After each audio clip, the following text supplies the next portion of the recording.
enclosure number 13. This is the time for general public comment on any school-related topic. It may be heard at this time. Comments will be heard through our telephone call-in system. The call-in number is 559-931-8500. We will take calls in the order they are received.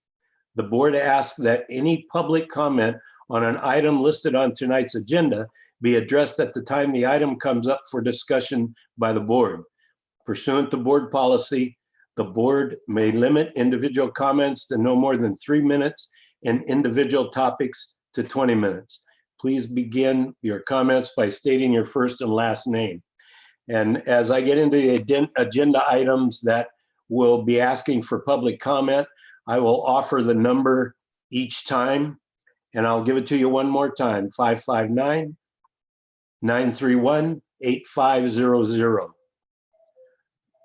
All right, we'll move on to. You do have a public comment, Mr. Crabtree. All right, very good, thank you. One moment.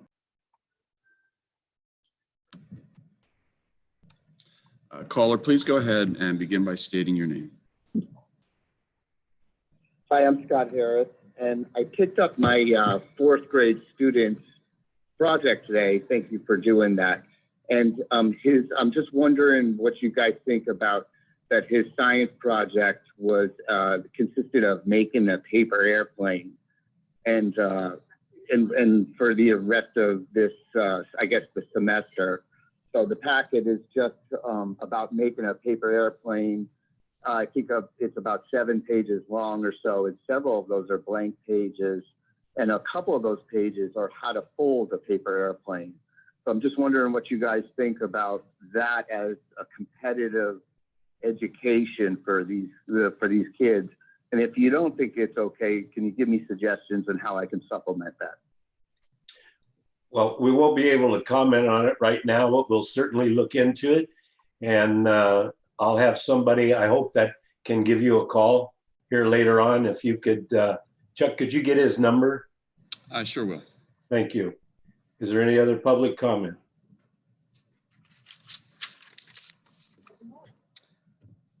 Hey, may I give you your phone number? Okay, no more public comment. We'll move on to the consent agenda. Does any member want to pull any items? Ms. Gamoyan. Yes, I'd like to pull enclosure 2. Mr. Foster. You have to turn your mic back on. The button is down on the right of the Zoom screen. It says mute on it. Or hold down the space bar on the keyboard.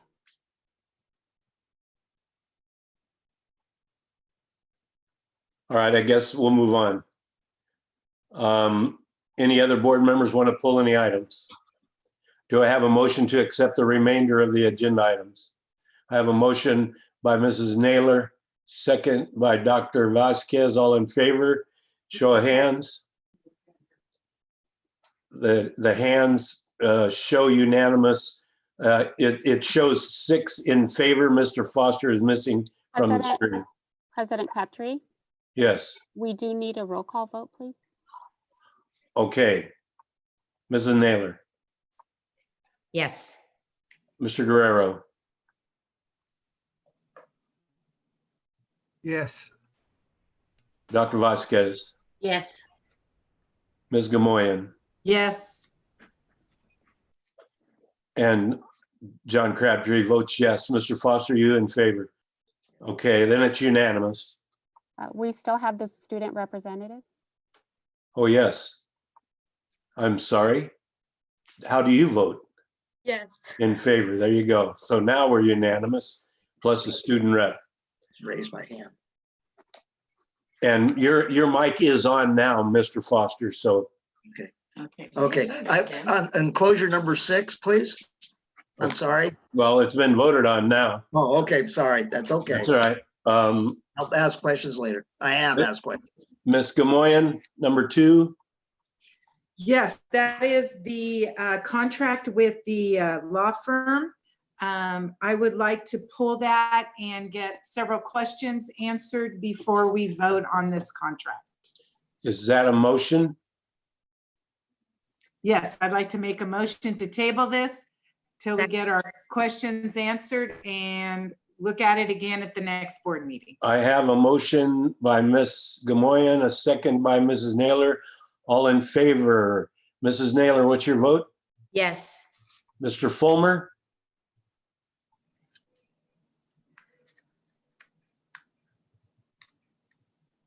I have a yes from Mr. Fulmer. Mr. Guerrero? Yes. Dr. Vasquez? Yes. Mr. Foster? Yes, Ms. Gamoyen? Yes, And Board President votes yes, so that's unanimous. Did we get the student representative? You know, I keep missing her over there against the wall. I apologize for that, Ms. Travis. I'll get used to you being there in a minute. Are you in favor of that, I assume? Thank you. Thank you. She's supposed to go first, right? I think Well, she's supposed to- she would normally be voting with the rest of us on the board. So I don't know that it's really necessary, but I could certainly do that. That way I won't forget her. All right, we'll move on to public recognition proclamation. Proclamation declaring April 28th, 2020, California School Bus Driver Day, enclosure number 16. Mr. Guerrero?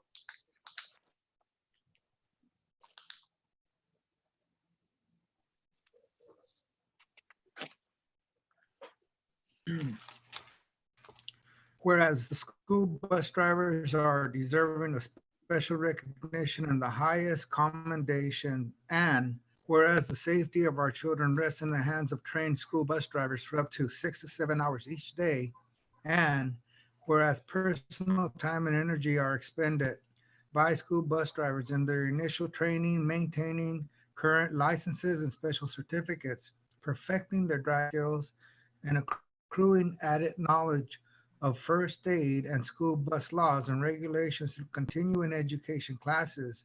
And whereas school bus drivers often face natural and unexpected hazards in the performance of their duties, and whereas the school bus drivers exhibit patience and kindness towards students, parents, and school staff in performance of their duties, and whereas school bus drivers consistently demonstrate an awareness of and the direct attention to the mechanical maintenance of the school buses and safety condition of the school bus routes.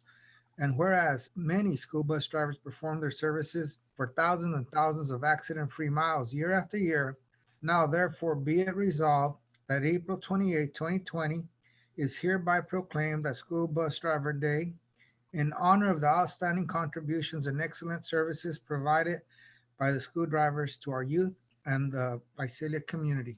So moved. I have a motion by Dr. Vasquez, a second by second, Ms. Gamoyen. She had her hand up first, I'm sorry. that's fine, that's fine. And so I'll call for the vote. Mr. Fulmer, Ms. Naylor, Yes. Ms. Travis, Mr. Guerrero, Dr. Vasquez, Yes. Yes.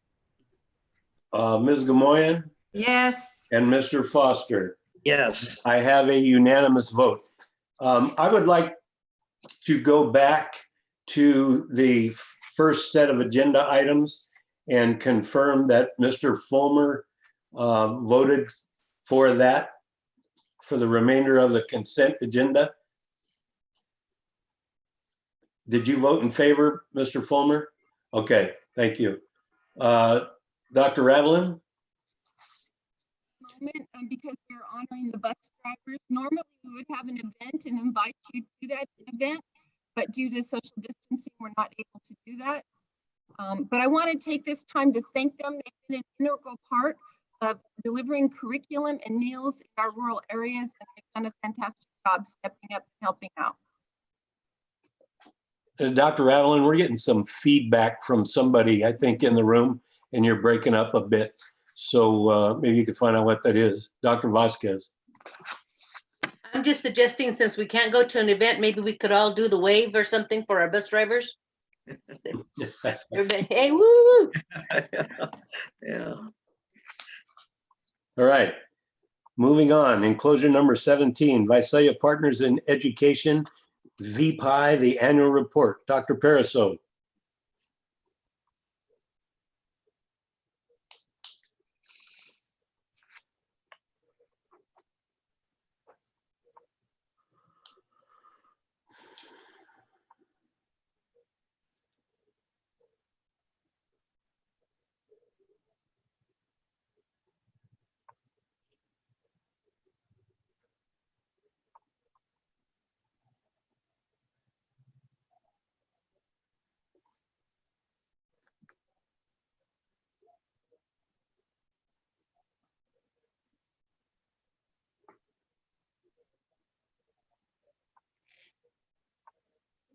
Did we come up on him too quick or what?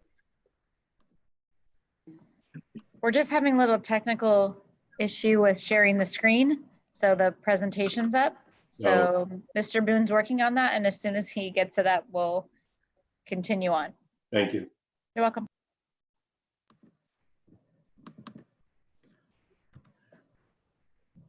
Will you see me here? You're on. Hello, President Crabtree, Dr. Avelin, and fellow board members. My name is Dr. Jamin Pariseau, and I am the Director of College and Career Readiness.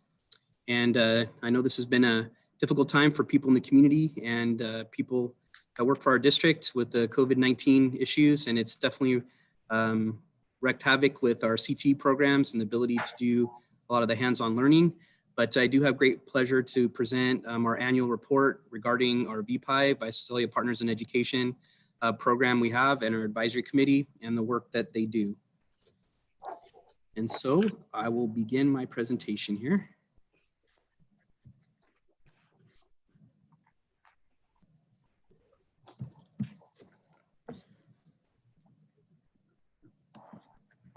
Hold on just a minute.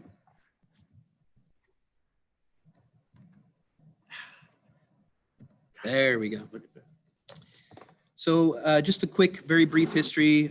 Visalia Partners in Education is our kind of umbrella CTE advisory, career technical education advisory organization for our district. It started in 2002 as a partnership between Visalia Unified, Visalia Chamber of Commerce, and the Visalia Economic Development Board Corporation and area local businesses.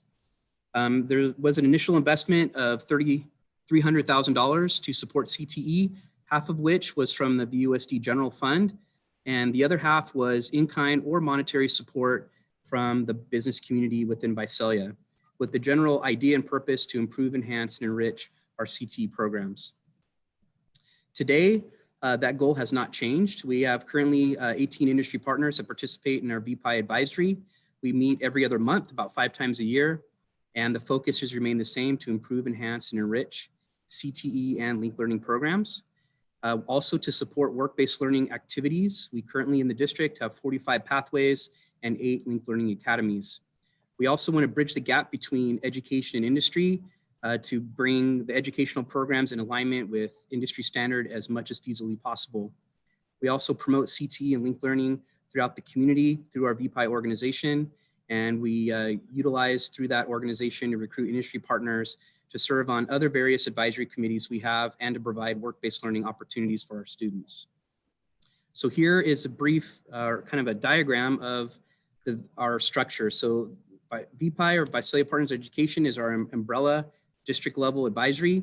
Under that, we have some industry-specific advisories. We have 4 of them that were new at the beginning of halfway through last year in the hospitality, tourism, recreation area, and then another one in business, video and multimedia, and then transportation, automotive, and then the building, trades, and manufacturing.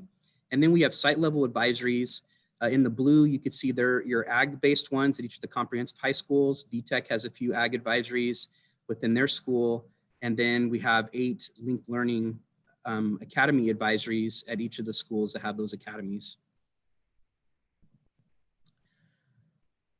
So VPI, the committee itself and industry partners through this umbrella organization this past year have donated over $50,000 worth of equipment, materials, and expenses, and also in-kind donations, particularly through our linked learning academies.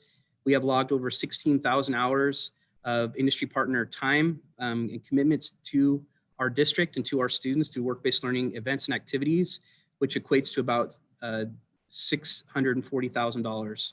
So they far supersede the minimum of 150 as originally outlined in the partnership. Here's some information regarding VPI events that we've had this year. The first is our first time we had it was a student intern recognition at the beginning of the year. We recognized 134 students. We had 25 different industry partners participate in that. We also had the day at the VEC, which is a Visalia Emergency Communication Center. We had 70 students and 30 industry partners. Our loft events, which many of you board members have attended, Leaders of Tomorrow, where we have lunch and we have students meet those in industry, which is a very well-attended and well-liked event. We had 390 students participate in over 70 different industry partners. We had Manufacturing Day, which is industry tours within those within that industry. You can see the numbers there. And Ignite Your Curiosity Night is something we put on. We've had over 400 students participate and 60 industry partners. And then we have our middle school career fairs, which encompasses all our middle schools. And unfortunately, our last few events had to be canceled this spring because of COVID-19. But hopefully next year we can get back on board with having those annually. When it comes to job shadows, which is an integral part to our work-based learning continuum, this year we had 290 students participate in job shadows. We had to postpone the ones that were planned for late spring for obvious reasons, but we did have over 150 industry partners participate in those job shadows that we were able to do.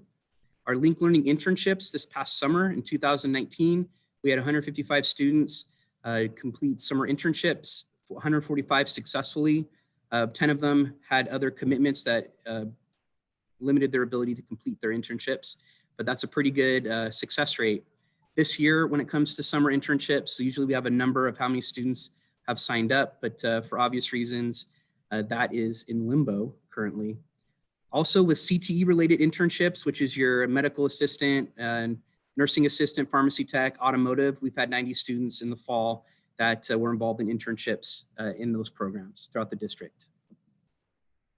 When it comes to district support for CTE and Link Learning, you could see through the general fund and LCAP, there's a significant investment that the district has in salary and benefits for CTE and Link Learning teachers and staff. And then there's another significant investment through LCAP funds for equipment materials, for work-based learning experiences, and to support student involvement in career technical student organizations such as FFA, FBLA, Skills USA, and different events of that sort. Also an integral part of funding for our program is VPI funding that the school board commits $150,000 a year to also provide equipment and materials, and also to help students with work-based learning experiences. Much of our CTE funding is grant-based, and grants do have certain stipulations and limitations on what those funds can be used for, and the VPI funds really help bridge that gap. Another thing to note is, although the district does have a large commitment to career technical education, those monies are used to match include in our ability to secure grant funding from the state within the CTIG grant, the Career Technical Education grant, the Ag Incentive Grant, the K-Strong Workforce Grant. All those grants require a 2-to-1 match, which means for every dollar of grant money, we have to match it with $2 of district commitment.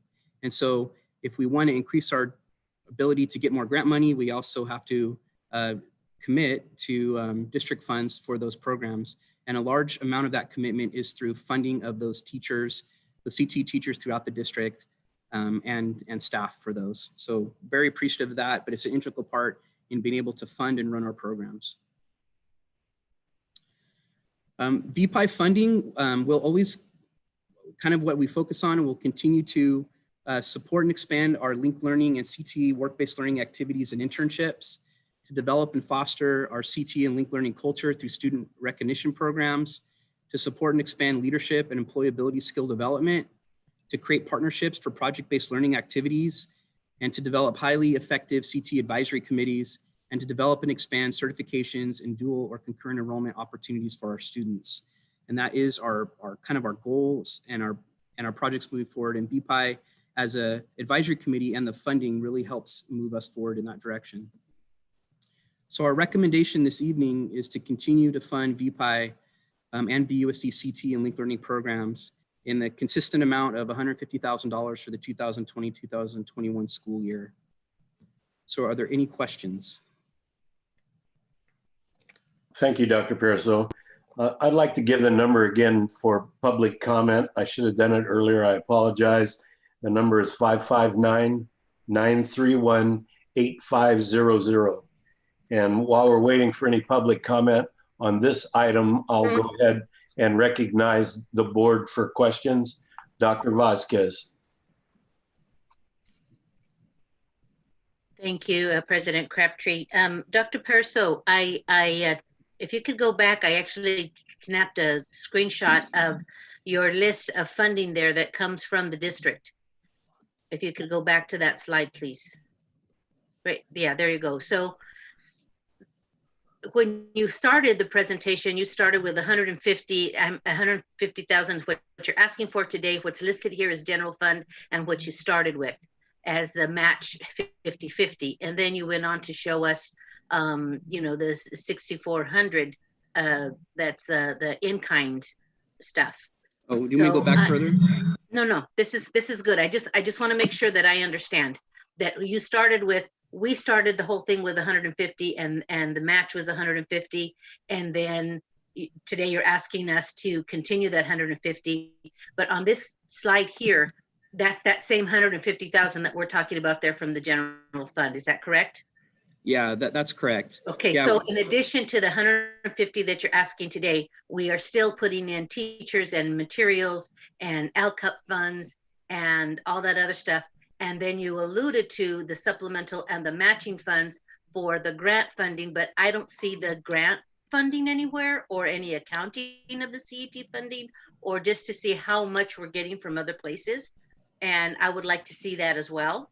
And I am not ready to vote on this. We've been doing some very difficult budget crunches, and especially now with things. And I have no trouble. I know you've done an incredible job, and I think the district has done an incredible job with, and definitely the community of growing and really meeting students' needs and doing all that. But I think in addition to that 150, you can see we've done the LCUP funding, the teacher funding, the training, and all that other stuff. But I would like to see that where the CTE money comes, the other funding.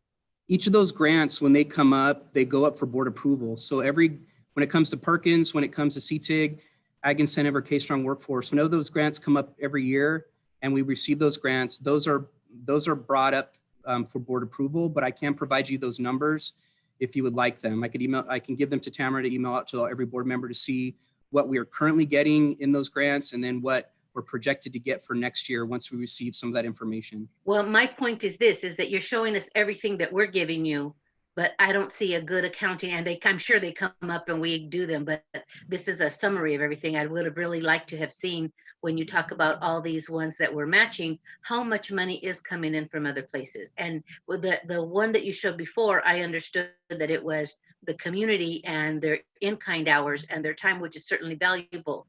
But I would like to see in some kind of format as well for next time, is fine, a list also of how much other CTE money is coming in and from where. You have it there, supplemental and events, and you have a bunch of things listed, but this doesn't, I don't think this gives me an accurate picture of where other money is coming from. And because we're not funding the whole thing, you do have a lot of other funds.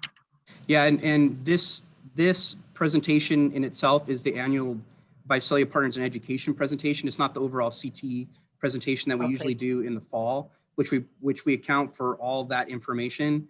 And so this is very specific to the partnership agreement we have with the Chamber of Commerce and the different business organizations through this partnership. And part of it is the fact that some of these grants that we have, it limits on certain funding. For example, we are not allowed to use grant money to pay for CTSO expenses for students. We can for staff when it comes to travel for these competitions and do these different types of things. Also, there's some expenditures that are annual, where ag departments, for example, need a new truck or a tractor or the ability to mobilize students, and they've utilized VPI funds to help secure vehicles to be able to do that as part of the CT program. And so those funds have been an integral part in funding through general funds a lot of those activities. Which has been an annual thing way before I was here, since 2002. But I could definitely provide you the grant money for those kinds of things. And you got to look at too that most of the district commitment is through funding of staff. The problem with funding staff with grant money is that grant money is inconsistent. And one year it might be at X amount of dollars. The next year, when the grant rolls around, the state might cut it. And then you'd have to cut staffing. I think it's really smart the way the district has done it, the way we've done it, where funding comes out of LCAP or general funds, which has been a consistent funding source, which means that there's consistency in our instructors and our staff, and we know what we're getting with. And then we use the grant money to support building up programs, buying capital outlay equipment, big purchases, big projects. We're renovating shops and doing types of things of that sort. And where a lot of that money gets utilized for those big type of projects. Yeah, and what I'm seeing here is that I think it's great. I mean, we're putting in, it's not 150,000, it's what you're asking for today. And I understand that that's specifically VPI. But what I'm seeing here, and I really like this breakdown here, is that we really are putting money into our CTE and our LL, whatever that stands for exactly. But we're putting LCUP funds, we're putting general funds, we're putting lots of other, and you just said that whole 150 is for those extras, that equipment. I just don't think we can afford them now. And I think we're paying for teachers. I think we're supporting the program, and I'm not ready to support this cost at this time, given all the costs that we have, given the budget constraints that we have. I think we intended to build a program when we started this. I think we've done an excellent job of building the program compared to your entire budget. I just think this is where we need to tighten our belts, is that 150,000. So I will be voting no on this. Mr. Foster? Yes, you mentioned that it was smarter to fund it through LCAP. So why didn't we not do more on the LCAP side instead of through the general fund?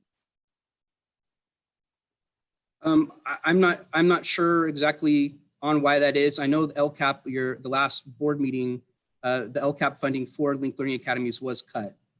So I know there has been a reduction in LCAP support, which isn't represented on this slide because that's for next year's budget. Mr. Crabtree? Ms. Gamoyan, I would recognize you. Thank you. VPI is amazing.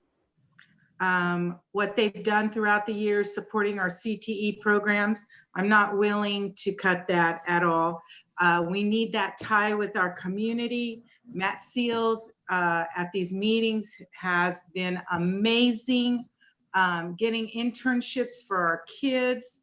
And I know you've made cuts in other places. So I will vote for this. Mrs. Naylor? Yeah, you know what, I have worked with VPI and it is amazing too. With all our kids and the experience they get from our community members that are on that board, I'm not willing to cut this one either. I just think that that's part of our dashboard, our CTE, how we move kids forward, how we give them those skills. This is not the area I want to cut. And so I too am going to vote for this. I think we can look at other options. Thank you. Mr. Guerrero? Yeah. So I think I'm the only board member that was here when VPI came into the district. And let me be clear that was in 2002 and the amount of contribution from the district was $100,000. At that time, I came in with Randy Wallace, and I also worked for a Department of Labor subcontractor doing employment and training. And Randy and I worked very much on these projects, and we worked on other projects. And in fact, what we were trying to do was begin linked learning educational pathways here at Visalia Unified. But what happened at that time is we didn't have a whole lot of money. We were trying to build Al Diamante, and there were some very difficult budget times. But even at that time, the board felt that it was important to support, and I'll just use this phrase, vocational education, because that's what it was called at that time. It was, even at that time, and it was very difficult for us, we still put up $100,000, and we felt it was necessary to support vocational education. As we moved along and budgets increased, okay, we still supported VPI. I agree with the board members who are in support of VPI. I'm in support of VPI also. Okay, I'm the one who came in with Randy and brought it into the district. Now, what I'm getting at is this: is that in 2009, and back in that time when we hit a $10 million budget deficit, we still maintained the contribution. What happened after that time is that it went up to $150,000. And what I told the superintendents back then, and that would be Dr. Wheaton and Dr. Odo, is that if we hit a budget crunch again, we would need to reduce back down to the $100,000 limit. We went up to 150,000. And I said, once we hit once we hit hard times again, it needs to go back to 100,000. We just had a board meeting where we just laid off classified staff. You all just went to a board meeting, to a WASP meeting at Mount Whitney, and you got an earful on LCAP and how concentration grants are being used or not being used correctly, okay? That's a different subject. But my point is that you got over $5 million here that's being shown where the district is supporting. We didn't have very much money. We didn't have all these programs here, and I'm glad that we're doing that. You have right now, and over these past few years, we've been able to maintain this contribution. We have Visalia Chamber of Commerce also receiving a contract from our school district. We have other entities out there receiving contract from our district, and I think everything's going to be looked at. When we had budget discussions recently in this board, I was adamant and I said the contribution to VPI needs to go back down to $100,000. I'm not saying to cut it. I know the value of VPI. I know the value of career technical education and linked learning. It's not just in our schools. We're also doing that at the adult school. That's a different subject, okay? But we're into additional pathways. We're into linked learning. We're into career technical ed more than we ever have been before. What I'm basically saying is bring that contribution back down to $100,000 where it was before, and continue supporting VPI. Now, this whole thing about LCAP and whatnot and about reductions, when we start talking about reductions, we said it's going to be across the board. We need to keep our word. It's our fiduciary responsibility to maintain good budgets here. We're going to be talking later on about other things like the new high school and whatnot. And we're going to again talk budgets. Right now, I'm basically saying, hey, I'm not saying to cut it. I'm saying to reduce it and put it back where it was at. And it should probably be back where it was at $100,000. As I mentioned before, I came in several years ago in 2002 with Randy Wallace, and we're the ones that brought these programs in here. And I'm sitting here with you right now asking you not to cut it, but to reduce it, because we need to be reducing right now. We're heading into some tough budget times in the next few months. There's a pandemic going on right now. The reserves are being tapped into by the governor here, and it looks like it's gonna get worse. We're not, right now, it's not a time for fluff. Let's bring it back down to where it was at $100,000. Those are my comments. Mr. Foster. I agree with my colleague, Mr. Guerrero. I remember those times also. I think I was at a board meeting when it was approved, and I remember the recommendations of going up to 150,000, then dropping it down, and times are, I think times are going to be tough. I think they're going to be tougher next year. I do support the program, but there are areas we just have to cut, and it's just a luxury. I don't think $50,000 is that great when you consider other programs that are at millions of dollars. So I reluctantly would support a motion by Mr. Guerrero and Ms. Vasquez, Dr. Vasquez. Mr. Crabtree, Excuse me. Mr. Crabtree, I have another motion. I have another comment, please. I did not ask for a motion. Okay. Go ahead. Yes, I think before we decide that we're going to cut this program at all, I'd like to see it tabled and see what would be the effect on the program. We don't know what the effect is at this point. I think it requires further study.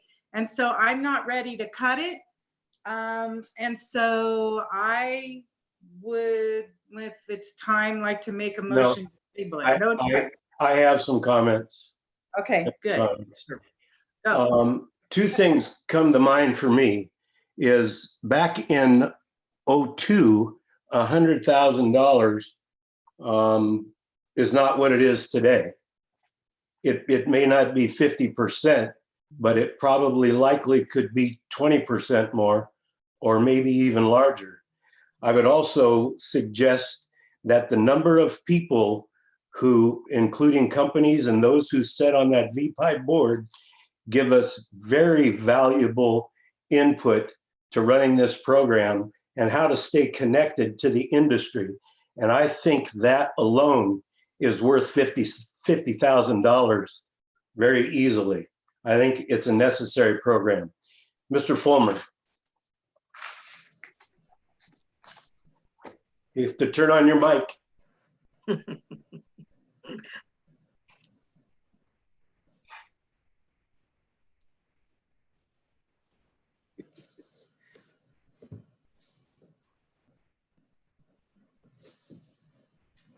Push the space bar, Bill.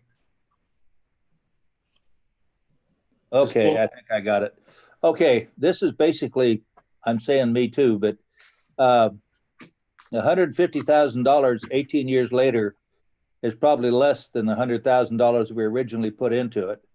So the other part is our business community absolutely enthusiastically supports the school district. And I feel like this is kind of cutting the legs out from under them. So I want to see this approved. That's all. Okay, so Mrs. Naylor. So I'm still there also. I think this is a very integral part of our CTE. Our kids need to have a skill. I am just so pro vocational ed and these pathways. I don't know if I can make a motion at this point, but I would like to make a motion that we approve the 150,000 at this point. If there's no, I have a motion by Mrs. Naylor, a second by Mr. Fulmer. Further discussion, Dr. Vasquez. Yeah, I think you guys are misunderstanding. I'm not saying that we need to cut all of VPI. I'm just saying that you guys have been very adamant about cutting our budget and where we're cutting. Did you guys not see all the stuff that's up there? It's not 150,000 we're talking about. The program, the whole CT program overall, yes, we have incredible partners in the thing. We're talking about trimming a little bit. And what he just said was that 50,000 is used for extras, for materials, for a tractor, and the extras are great. Right now, all we keep saying about trimming the fat, VPI is wonderful. Our community things are wonderful. The program has grown incredible, but you guys didn't hear me say any of that. All of that, I'm still supporting VPI, just not at 150,000 on top of everything else. If you go back to that slide and then add that all up, there's a huge amount that's coming out of LCAP, that's coming out of the general fund, that's coming out of everything else. I'm saying this is a good place to be able to cut back a little bit. Without offending anybody. I believe we got your point, Dr. Vasquez. Ms. Gamoyan, do you have a comment? Yes. I am not willing to give up any money for VPI because of our community connection. If we need to cut more in CTE, I'd rather see it cut somewhere else. Okay. President Crabtree, Dr. can I just reiterate that there has been cuts that have been voted on last board meeting, and our LCAP regarding our support for our CTE and linked learning programs have been reduced. So there has been cuts that have been passed the last board meeting for next year, next fiscal year. Mr. Guerrero?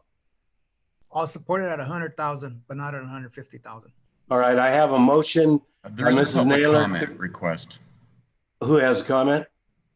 There's a public comment. Okay. Sure.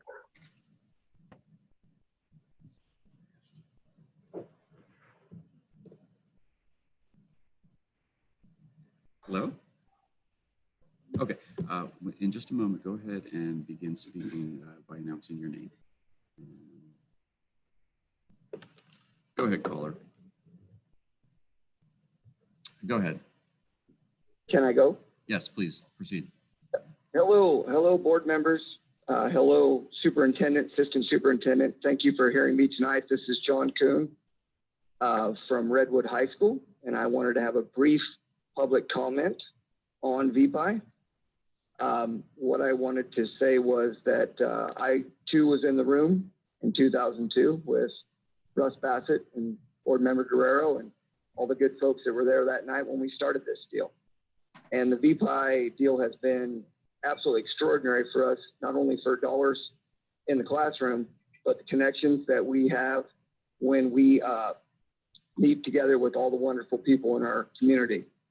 I can also tell you that that money is spent boots on the ground with the students, and what $150,000 does today is a lot less than what $100,000 did for us in 2002. We are very grateful on behalf of the students to receive that funding. We are very grateful for the board to be talking about this. I want to urge a vote to keep all $150,000 in there. It's imperative for us moving ahead with career technical education. I want to remind everybody that the word and, it's not or now, it's not college and or career ready, it's and career ready. And we need to fill those shoes with this kind of money. The last point I want to make is you got to remember a lot of this money is matching funds for other grants that we have, and we need those matching funds to continue those other grants. Thank you for hearing my comments. Thank you very much for paying attention to this tonight and taking the time. I appreciate your service to our students. Have a good evening. Is there any other public comment?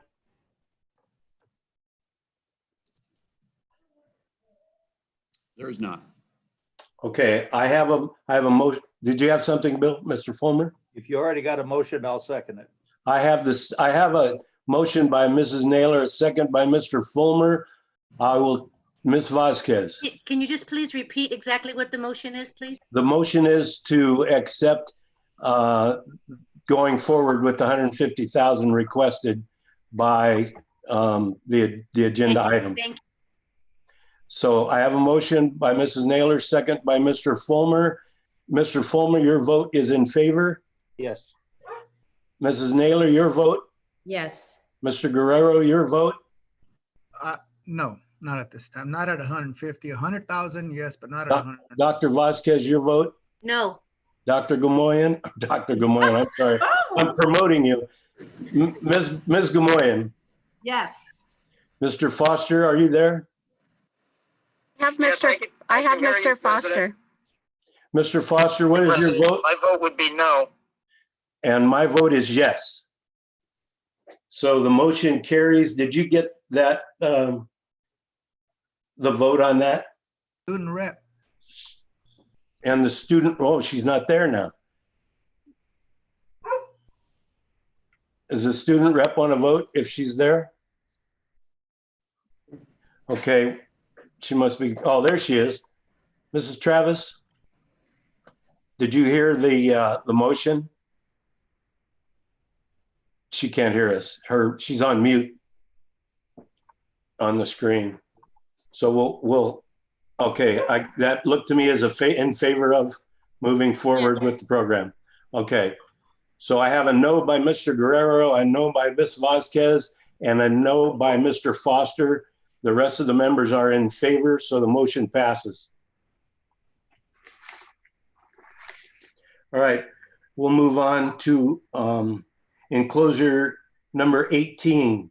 VUSD revision of board policy 6146.1, high school graduation requirements. Dr. Avalon. I can't turn mine up. You're up, Dr. Avalon. I know, technical little glitches here because I'm getting feedback. And while you're waiting to give that, I'd like to give the number out for public comment. Again, on all agenda items, please start calling when the item comes up for discussion on the agenda. The phone number to call is 559-931-8500. Go ahead, Dr. Avalon. Thank you.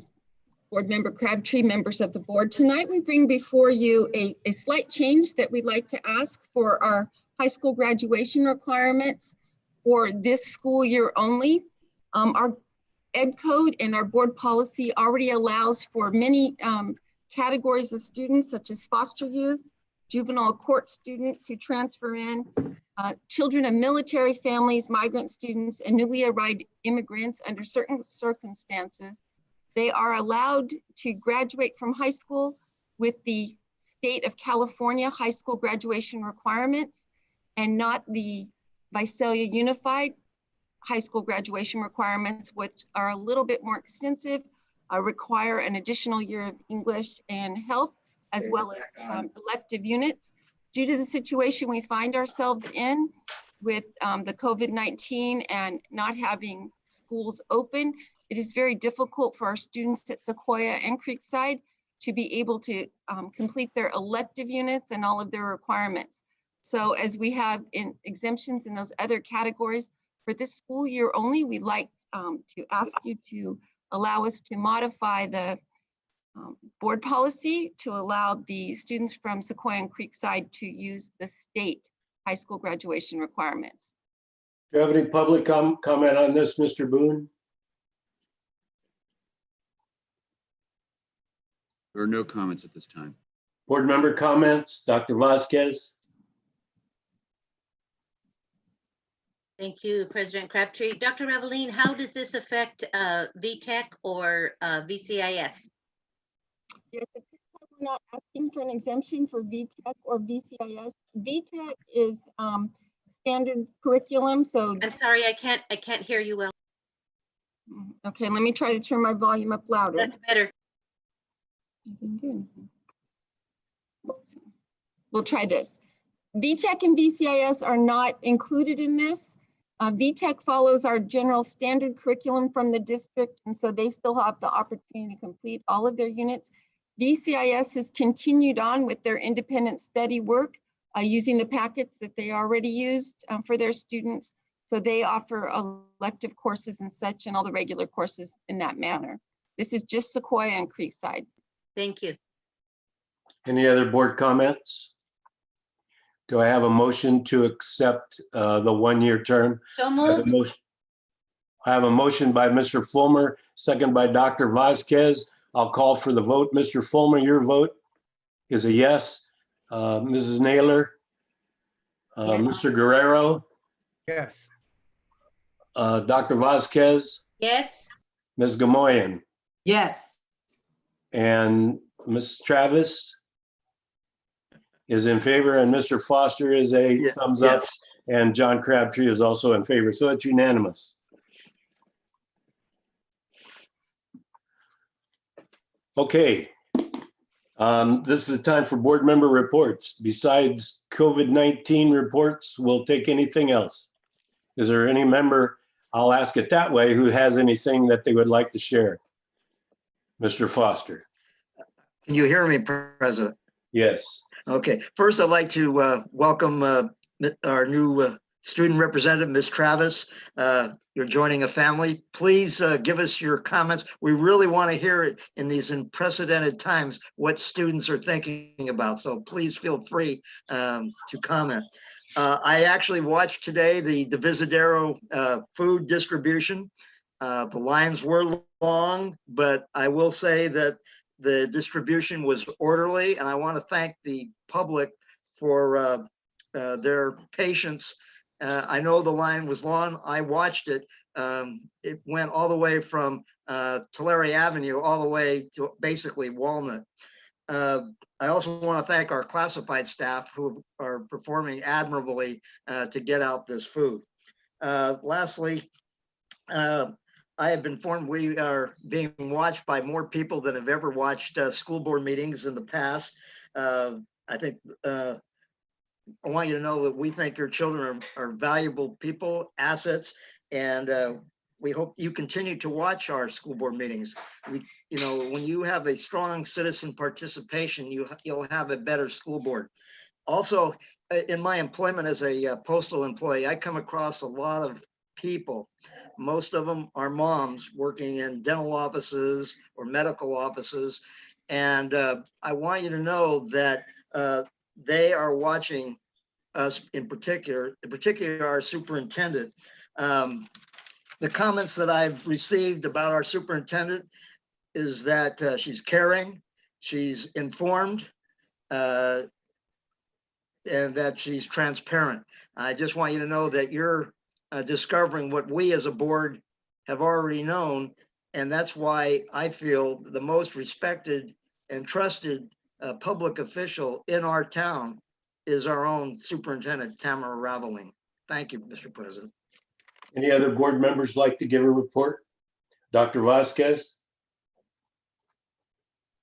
Thank you, President Crabtree. I just wanted to ask for a little bit more transparency and clarification. I understand that Visadero, there were quite a few people that were standing in line, clustered, no masks. I mean, I think in this county, people are starting to get it, the severity of what we're talking about and why we've had to go to such extremes to stay at home and to separate and to be safe. I mean, we've all, had to make the trip to the grocery store. That's the 4, feet away, but we're not doing that at our schools. We know that we have to close the schools because we cluster together in the classroom and on the playground, and then we go out. And we know that we are saving lives by closing the school. Yet, I heard over and over again, in addition to the long lines, that people are still getting out of their cars, or we're not set up for the general public, and we're still having masses at our schools, and we're not being safe, and we're not set up yet. And I understand that this is a big thing that we're asking of staff, and I understand that staff is working really hard, but all the reports that I'm getting today is that it's just not working. So I just want to ensure that we are, the next time we do this, that we're going to have, if it's more volunteers, if it's more employees, if it's a longer period, whatever your plan is, because I do trust staff to figure it out. But I would also like to know what that is, because we are not being safe. What happened today was not safe for our children, was not safe for our community. And I know we're doing the best we can, and I know we'll do better, but I would like to know what that is and if we can help. Thank you. Other board members? All right, Mr. Guerrero. Yeah, I'm just very concerned right now because over and over, I keep hearing other folks that are being laid off. There are folks that a month ago, they had jobs and they said, wow, we're not gonna, we don't give the free lunch to somebody else. But as you move along with this pandemic, there's more and more people that have lost their jobs. And I think we've seen that increase in terms of the food distribution. And it's not a good thing. It's not a good thing. And I just hope that we can do more to feed more of our kids, because there's going to be more out there. More and more moms and dads are losing their jobs, and they're struggling to feed these kids. And I know that if we run out of food, we run out of food. And I know that all of that has been increased, and I know the superintendent will talk about that. It's just a difficult situation for the folks out there. In our next meeting in a couple of weeks, I know there's a committee working on a graduation. There's a graduation committee working right now. And if we can get an update on that and what are some of the recommendations for the end of the year. I know that maybe we can't hold a graduation in June, but maybe we can hold one in July or August or when we can. But I'd like to hear those recommendations when they come up. That's all. Any other board members? All right, very good. Thank you all. We'll move along. Enclosure number 19, initial contract negotiation proposals of the California School. Mr. Crabtree? Dr. We Adler. have the student rep that wants to talk. Student rep. Oh, I was told she didn't have a report, but I apologize, Ms. Travis. Please go ahead. As soon as the cuckoo clock goes off. Yeah. Sorry. I'm super excited to be here. So thank you for having me on the board today. and I do have a report on various things. So I have a report for each of the high schools as well as VTech. Terrific. Now we lost your audio. With students. Okay, go Can you ahead. hear me? Okay, so from Redwood High School, they have their ASB has turned on an at-home challenge. So they're running that through social media with 138 fun things to do at home that students can report on and receive points for. And then their video program is putting together a video to say goodbye to the class of 2020, and they are accepting admissions for that video. For El Diamante, they are continuing the challenges for engagement and connection through social media, and they are encouraging students to participate and reach out to each other and staff. And the El Diamante High School yearbook has been completed, is ready for printing, and will soon be distributed. As for VTech, their teachers have reached out to students in their AVID classes the week prior to spring break, and both parents and students appreciate the personal connection. VTech sent out a senior survey home, and a few students asked questions about graduation, yearbooks, and scholarship night. They're very appreciative of the district's efforts in working through these details, and they are excited to hear more. And VTech's yearbook is in its final stages of development with a year-end video in the works. As for Golden West High School, Golden West continues to engage teachers in reaching out to students by filming short videos to share on Instagram. Golden West is searching for ways to bridge the gap between home and school through interactive social media posts and stories. Golden West is excited for Fight Song Friday. Every Friday, students will submit montages of pictures or videos of Golden West to tune of their fight song. And Golden West Yearbook is working to collect photos for the end of the year tribute video. As for Mount Whitney High School, they have made a video for their class of 2020, and it was shared on social media. And then something that I wrote and something that I've taken into account from my interactions with people that I've seen from the student body is that a majority of students do wish to go back to school and to see their friends again, as I'm sure we understand. But they also understand the decisions the school board has to make, and they're appreciative of your efforts. I would say that all along the social media lines, a lot of positive messages and reminders to stay home have been shared, and it's really creating an uplifting environment that students can be involved in. And then a little exciting news is that many fellow students and seniors, along with myself, have made college decisions. So we're still working towards our futures and our successes during this time off. So thank you. Good for you. That was outstanding. That's very inspirational. We didn't expect to have a report, but I'm glad you're in touch with them all and they're all willing to share what's going on. Sounds like really great stuff. So I again apologize because I didn't think you were going to have a report, and I didn't think Dr. Ravelin was going to have a report either, but I think she does. I do. So we have been working, this is our 4th week now that school has been closed. And so this week we continued with our meal delivery service. It's interesting to note that when we started the first week out of school, we had about 2,500 students who were receiving meals.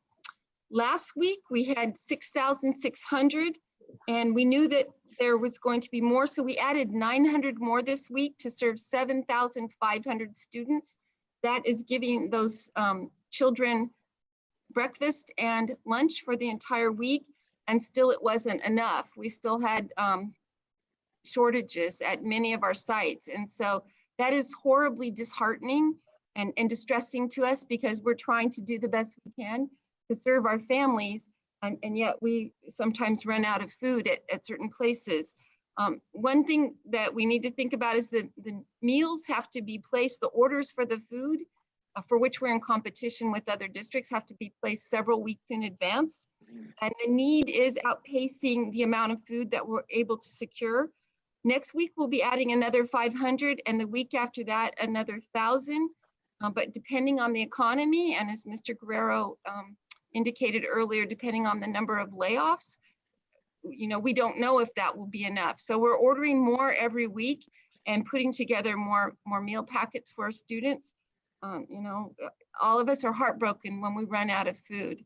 So we're trying to do the best we can and get as much food as possible, knowing that it seems like as the economy changes a bit, that we may not be able to serve everybody. And I do hear similar from other districts as well as food banks and such. So people are definitely struggling, and we need to keep that in mind. The curriculum this week that was provided is online. We provide it in both formats. Many of our families, we've learned, over 60% prefer paper packets to online formats, but we're doing both, so people have their preference. The curriculum is standards aligned curriculum now. There's new materials based on the district pacing calendar, but we realize that in some classrooms, maybe teachers are ahead of the pacing calendar, they may be a little bit behind. So the teachers will use their professional judgment to support the curriculum for their learners in their respective classrooms because they know them the best. And they will use their judgment to modify curriculum and work with the students who have special needs and work with the education specialists and the intervention teachers and such to support their students the way they need to. They can do this through phone calls. Teachers are expected, a student should receive a regular old-fashioned phone call so they hear a voice and connect with them at least once a week, if not more. They can also reach out to students and families through email, through Class Dojo, which is a software platform, Google Classroom, which is also a software platform. And then our high schools have other platforms that they utilize as well. We're investigating other software situations that may be appropriate and other supplemental softwares that students may also access and their families. So the families may also be receiving speech therapy through telephone. Other specialists and support providers may also be contacting families based on the individual students' needs that they have. For Chromebook and hotspots, we have distributed some of our hotspots and Chromebooks. Many of our Chromebooks are ready to go out, but the internet service, we're still waiting for some of our hotspots that we have here in our possession to be activated, and another batch is back ordered. Later on the agenda, we'll go through a sort of proposal to give to you for providing better and faster and cheaper internet service to our students. We still may have to supplement that with other hotspots through commercial vendors, but we want to make sure that we can provide better service to our students in the future as well as now. So we're learning a lot through this pandemic. It's not the way any of us would wish to have learned some of the lessons that we're learning, but we are learning a lot and adapting and changing as we go through this. For graduation ceremonies, we do have a committee headed by Area Administrators Michael Waters. We're not ready yet to make a decision because we really can't foresee what the next month is going to look like. And in the best case scenario, we would love to hold traditional graduation ceremonies. If not, we're looking at virtual ceremonies, as well as providing a place for students to come in individually, with a backdrop and take a picture with their cap and gown on and their cords and their scholarships, and provide a place for them to have that celebration, take a photo. Jostens has indicated they would support us in these different efforts. So we're looking at different options. We're a little bit different than many of the surrounding communities, which have one high school, and that we have 9 high school, and adult school graduations, along with other ceremonies. So we haven't ruled anything out. We're just exploring what our possibilities are. Is that it? That's Thank it, you. sir. Good, Thank you, Dr. Evelyn. That was a great report. good. Ms. Travis. I have received some feedback that the public comment number line is not working. Oh, The So phone I number would- is not working? Yeah, one of my friends texted me that their mom wasn't able to access the line. through the phone. Okay. I will give out the number again, and I'm sure our tech guys are working on that. Thank you. The number is 559-931-8500. So as each agenda item comes up, if you would start calling to get in line, assuming it's going to be working, it would be greatly appreciated, because I would like to get the public comment before board member comments on these items that are going forward. So we will move on to enclosure number 19, initial contract negotiations, proposal of the California School Employees Association Chapter 83 to Visalia Unified School District. This is a first read. Melissa Halsey. Can you guys hear me okay? You bet. All right, great. I'm going to share something with you guys really quick, if you give me 1 second.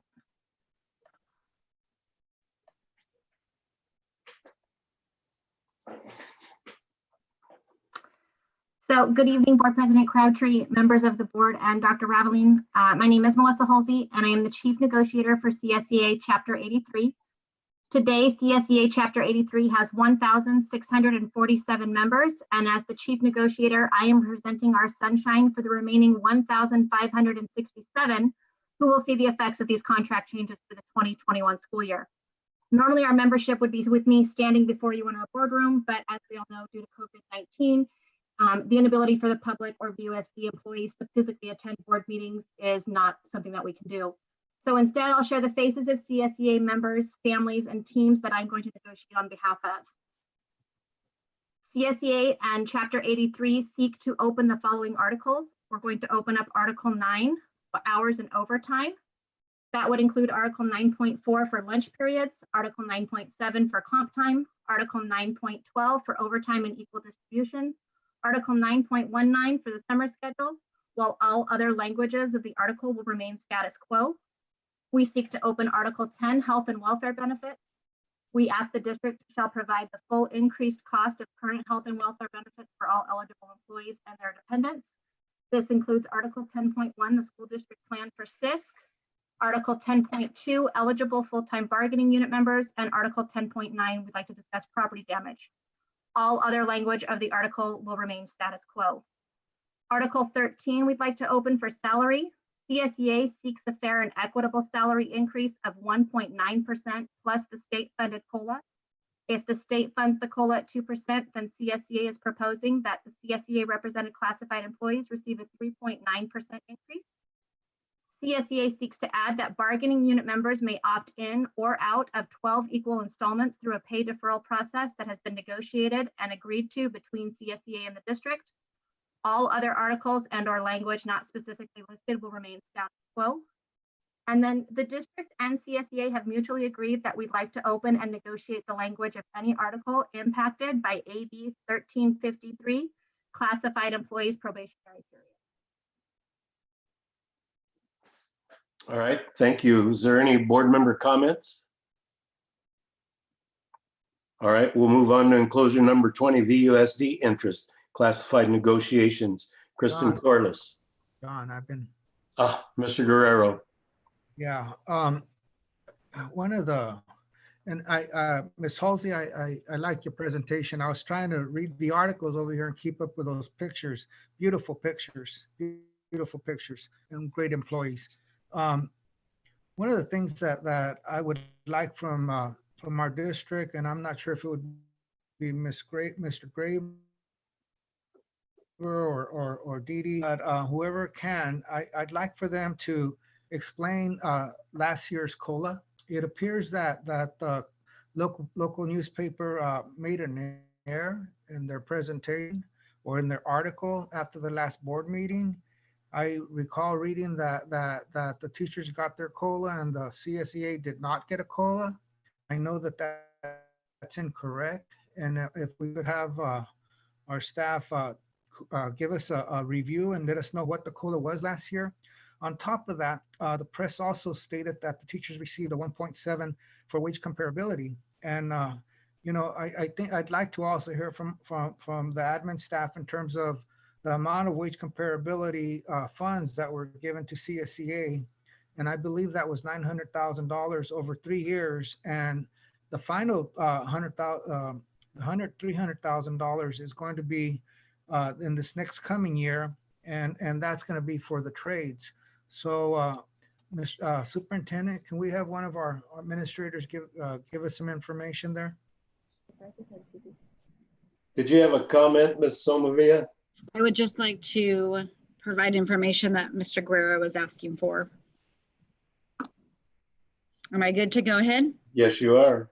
Okay, last year, all of our employees across the board received a COLA of 3.26. So that was classified, certificated, and management groups all received that 3.26. Last year, VUTA did a comprehensive salary study, which included over 10 other school districts in our area with comparable size to us. And we were found to be in the bottom third when we looked at salaries and factoring in health benefits as well. And so we negotiated with them to add, in addition to the 3.26, to add a 0.75% increase. So their total ended up being 4.01 for 1 year. CSEA has been engaged in a similar study, but it's taken the last 3 years so far, and we're in our last year right now. And so as Mr. Guerrero referred to, we have allocated $300,000 per each section that we do. So we do 2 sections at a time. And we're in our last section right now. And actually we've gone over the $300,000 the 2 prior times that we've negotiated. So we've spent close to $650,000 thus far. And we have another $300,000 allocated for this next year.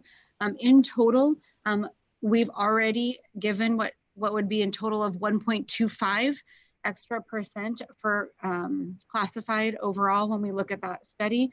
And we look to give about another 0.6% with this year's $300,000. Does that help answer your question, Mr. Guerrero? Yes, thank you. You're welcome. I wanted you all to do that because, you know, if you just listen to what's put out in the local paper, sometimes they're inaccurate. And, you know, so they're going to say things or report things, print things like the money that was spent on that 800,000 educational video. I mean, that is a one-time cost. When we made reductions, those were ongoing costs that we were reducing, and it's not something good.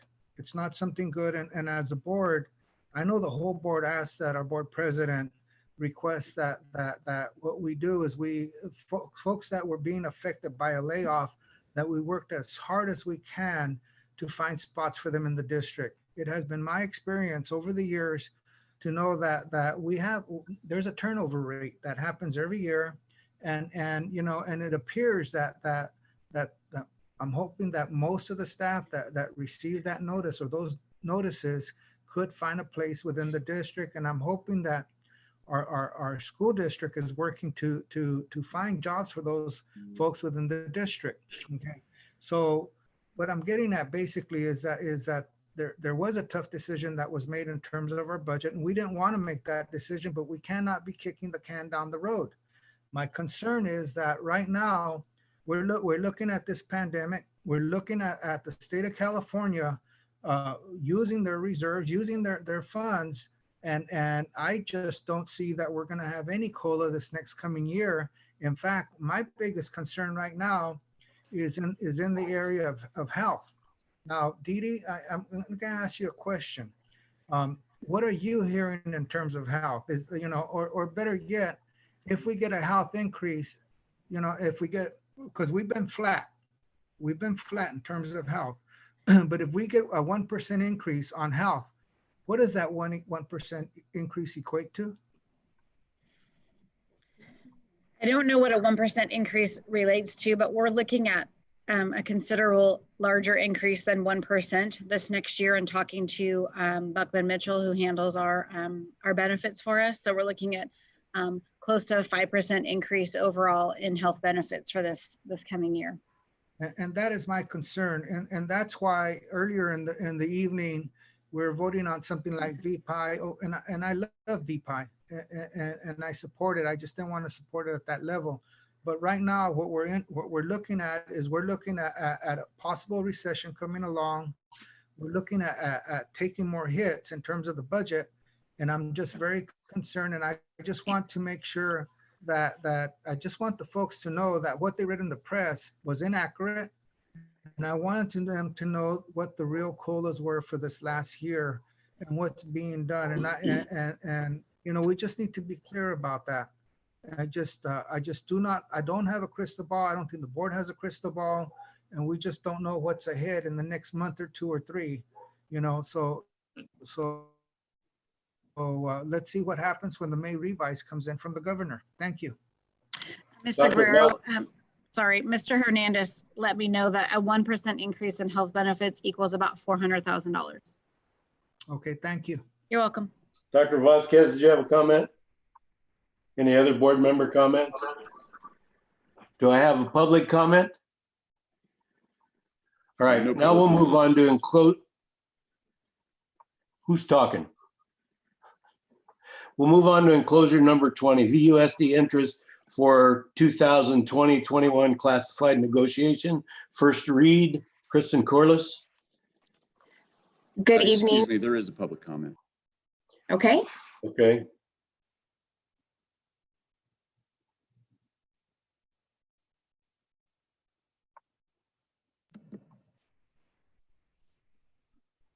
Hello, caller. Yes. Go ahead proceed by stating your name. Hi, this is Nellie Freeborn, and I just wanted to ask the board a question. As we're talking about future negotiations, I wondered if the group has, either board or staff, are talking about what a second wave could look like for our students and staff, and what the planning of that would be, as far as just teachers on site and or children learning remote, and if we could expect something similar to what we are using now. That would sound like more a general public comment to me, not related to this agenda item, unless I'm understanding her question, misunderstanding. I think where I relate it to the agenda item is as we're talking about future planning for our school districts and our teachers and our staff, what that plan would look like if we were to have a second wave. What are some of those negotiations, because I assume they'd be part of that negotiation with our teachers and those unions to see what sort of education would be provided to our students. Dr. Avalon, is that something you could answer?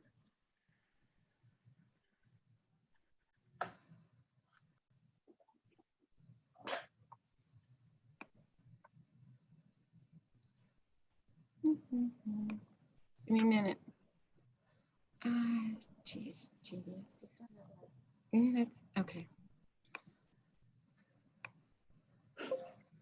Sorry, every time we switch computer screens, we have feedback and have to readjust. So we will not, everything we're doing now, we do consider if we have a second wave next year.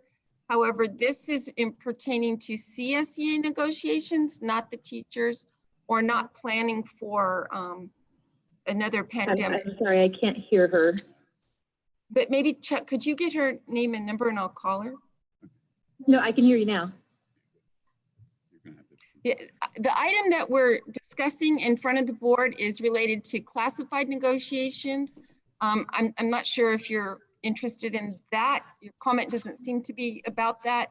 For second wave, if there was second wave of the pandemic, then we're going to learn a lot as we go through this first wave here. And so we would monitor and adjust and deliver the needs of our students as best we could at that time.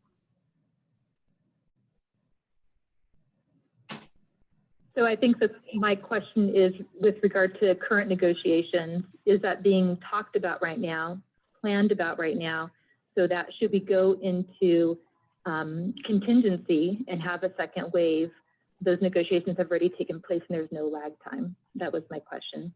Okay, so for the Teachers Association as well as the Classified Association, there are memorandums of understanding which speak to the needs of working during a pandemic type crisis. So those have already been both negotiated and completed with both of our bargaining units. And would that be similar, the plan would be similar to what we are experiencing now? As far as remote learning and the type of remote learning that our students are receiving, or distance learning? That isn't part of the negotiations, though we do discuss that, but that doesn't pertain to this item. But we can get your name and number and then I can give you a call. Perfect, thank you. Can I get your name and number, caller? Okay. I've been trying for an hour and a half to get enclosure number 20 in. I'll try it again. Kristen Corliss. Got it. Thank you. Turn your mic on. Yeah. Can you Okay. hear me now? Yes. Okay. Good evening, President Crabtree, Superintendent Raveline, and VUSD Board. My name is Kristen Corliss, and I am a Director in the Human Resources Department for Visalia Unified. I come to you this evening really the same way that Melissa Holsey came to you on behalf of CSEA. We are bringing forward the VUSD interest for the 2020-2021 classified negotiations. This evening will be our first reading of what the interests of the district are this evening. As we move forward, just to kind of frame what the district considers as we look at what are those areas of interest for negotiations. We really try to focus on providing the highest possible education for children and keeping them as our first priority, with supporting employees and maintaining staff at the most efficient levels. Ensuring the extracurricular and co-curricular programs and opportunities for students are provided. Looking at the responsibility to maintain district reserves to preserve instructional programs and the goals for all of our students during economic cycles, which we're in the middle of. And also engaging in an open conversation and an honest conversation through the collaboration and objective negotiations with CSEA Chapter 83, which we look forward to finishing with them as well. This year, our initial proposal is as follows. The district would like to open Article 10, Employee Benefits, which is standard.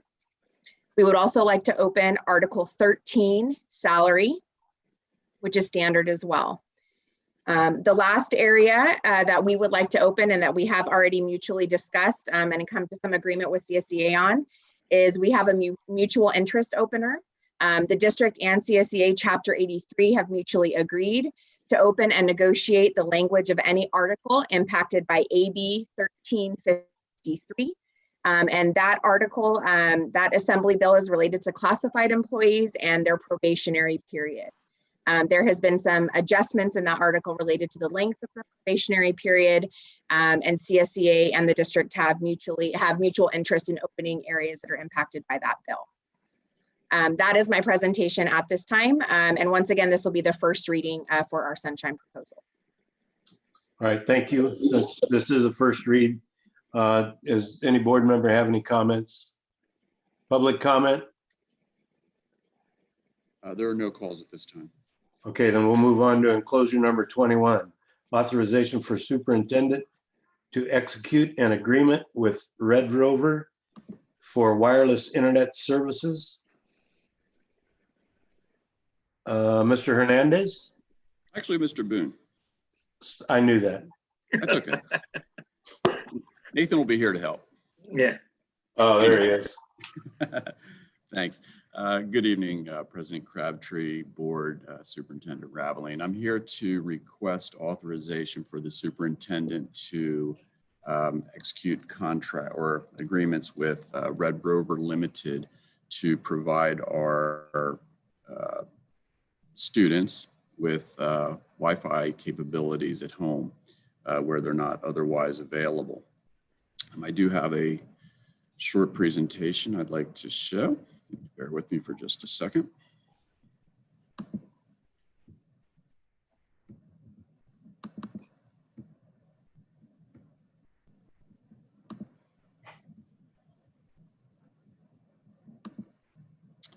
There we go.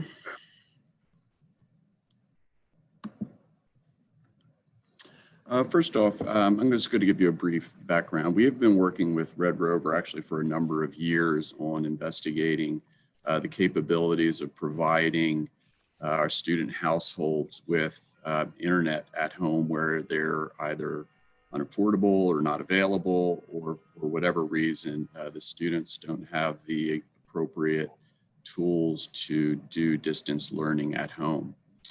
They are, as you can see from this slide, they've been around quite a while. They've had deep experience in private LTE deployments like we are looking at school districts, universities, and other organizations.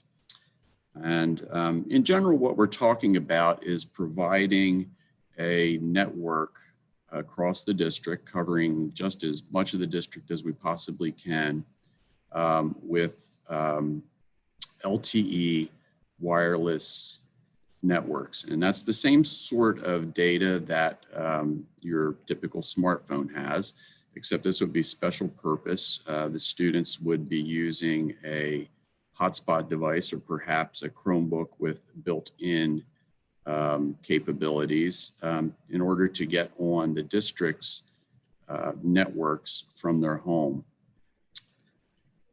These installations provide an average of roughly 2 miles around the tower sites. So we're looking at a deployment that's going to cover almost all of our student households, and I have a little map right at the end. The typical student would have, that needs to use this service, would have a little hotspot, like that little black looking brick there in the corner, which would receive the LTE service signal and convert it to Wi-Fi, where the students, can be plural, in the household can use the network. One of the little bricks can service up to 10 to 15 devices. For perhaps households that are a little further away from our tower locations and they need a little bit better signal, they can use a sort of a hotspot device like the one on the second one, the office hotspot, with the little heavier duty antennas to get a little better signal. Or a third option is for perhaps households that are even further away, perhaps rural households from where we might not have a tower within a mile or two, an outdoor antenna and some equipment inside the home. Again, those ranges are anywhere from 1 to up to 7 miles from the device, from the towers. This is kind of what one of the towers would look like, or the radio antenna situated on top of a school site on a mast. Not unfamiliar from most cellular looking antennas that you've probably seen around town. You can see they have up to a 2-mile radius coverage with 3 or 4 antenna panels, depending on how many student households we want to service in the area. More antennas means more service capability, and they can be mounted on towers, on rooftops, and the coverage is quite significant. And a couple more little pictures of some different sorts of installations, directly on a roof or a pole or on a tower. Excuse me. All the internet or the access of the internet, we would be the provider of the internet. So we had the capability of using our own rules for what kind of data can flow, what the use of the data is, when that is capable of being used, you know, restricting it just to educational sites, of course, restricting access to streaming video, or uses like Netflix obviously wouldn't be something we would provide. It would swamp the network with just a few devices like that. So we're able to manage the data flow on our own. And this is just a rough, probably a proposition of what coverage would look like. These are 9 school sites with towers. The circles represent about 1.5 miles radius around the tower locations. And this would cover about 91 or 2% of all the student households in the district. Of course, you can obviously see there are areas in the underlying heat map. The darker colors, the red and the yellow there, represent denser student household areas. Places where we don't have coverage either, we can establish coverage either through additional placements or through using commercial hotspots, as Dr. Ravelin alluded to earlier.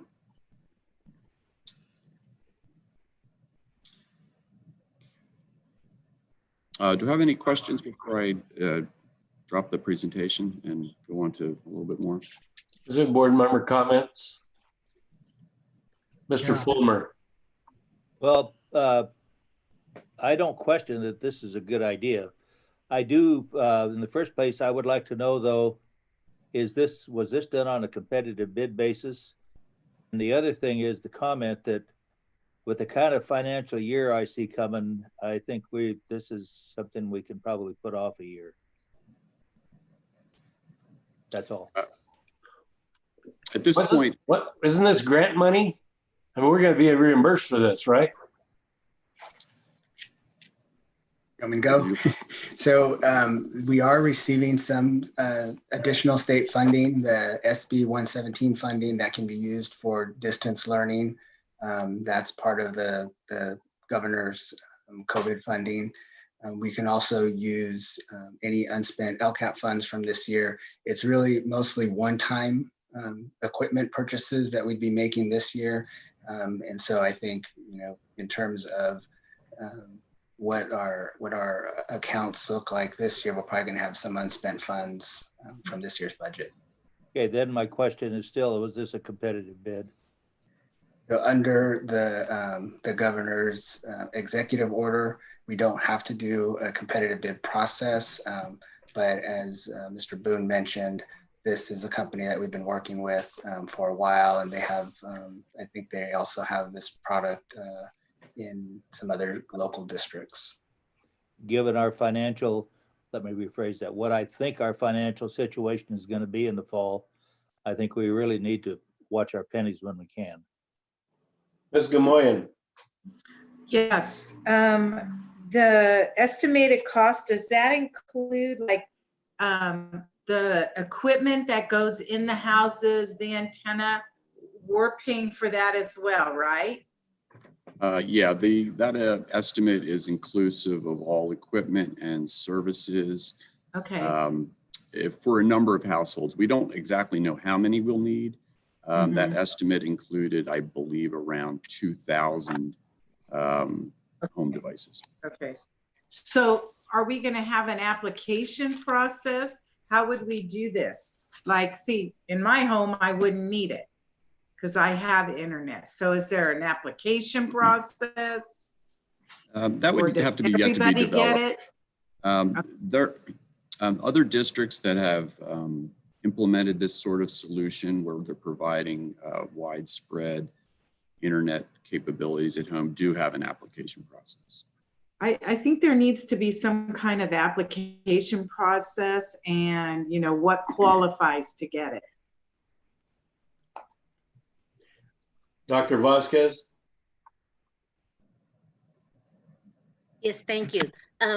You have here under the cost that the ongoing cost of 24,000, is that per year? Is that the next 6 months? Is that the end of the school year? And then, like Mr. Fulmer says, if we wait a year, which I'm not suggesting, but once we have the equipment in place, is this something that we can keep this investment and be able to have internet out in these places that we've needed for quite some time? So I guess my question is that 2,400, when you say ongoing, is that a year's worth? And is that what the cost will be in future years?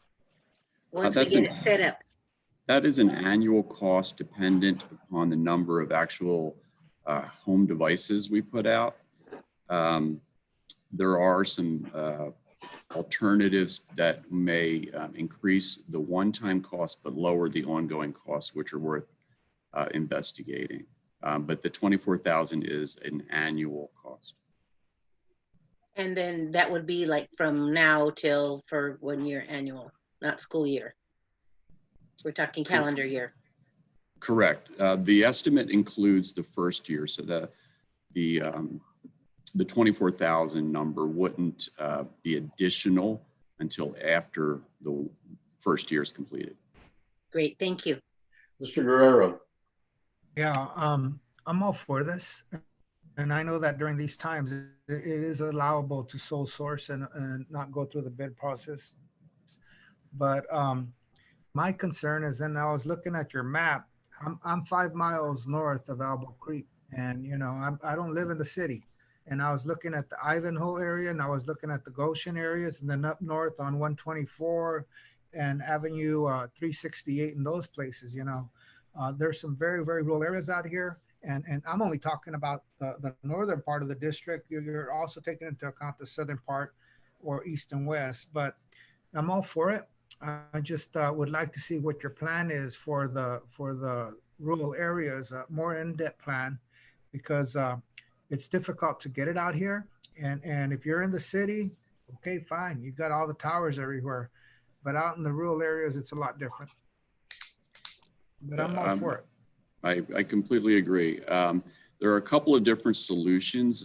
We could, if we could find property or tower space to rent, add additional antennas to service the more rural areas where we don't actually have facilities, or we can supplement by using some commercial hotspots the way we are now. I don't see that we will be able to not use some of the commercial hotspots even with this solution. Any other board member comments? Mrs. Naylor? So on the, when I read through this thing, there was some charitable investments and some different funding options. Would that cut down on that initial cost? And is that something that we're looking at if we were to move in this direction? Yeah, that was a slide that I didn't actually show in my thing, but I know it was in the board packet. I trimmed mine down just for expedience. Those are some possibilities for funding that the vendors put forward. Whether or not those are viable to meet, you know, a timeline that we would want to see happen, I don't know at this point, but certainly worth investigating. Okay. Ms. Travis, did you have a comment? I did. Hello. So I just wanted to add, like, today was our first day back from spring break, and I received a lot of like Google Classroom announcements from my teachers and a lot of aid and videos and such for distance learning. And so I would say that investing in a program to allow equal access to internet would be extremely helpful to a lot of students out there. And our teachers are very excited and very willing to teach during this time. And so I think it'll be very helpful to everyone during this crisis. Thank you for those comments. Other board member comments? Okay, do I have any public comment, Mr. Boone? There are no calls at this time. Okay, I would like to have a motion for approval, or You had a comment from Mr. Guerrero? you have a comment, Mr. Guerrero? I'd like to make the motion. Okay, Mr. Guerrero has a first. Dr. Vasquez is second. I'll call for the vote. Mr. Fulmer, your vote? No. Is a nay. Mrs. Naylor? Yes. Yes. Mr. Guerrero? Yes. Dr. Vasquez? Ms. Gamoyan? Yes. Ms. Travis? Yes. Mr. Foster? Yes. And John Crabtree's vote is yes, so that's 1 no and 7 yeses, or 6 yeses, and a student rep is a yes. Thank you. All right, enclosure number 22, overview of general obligation bond statutory requirements. Robert Graber.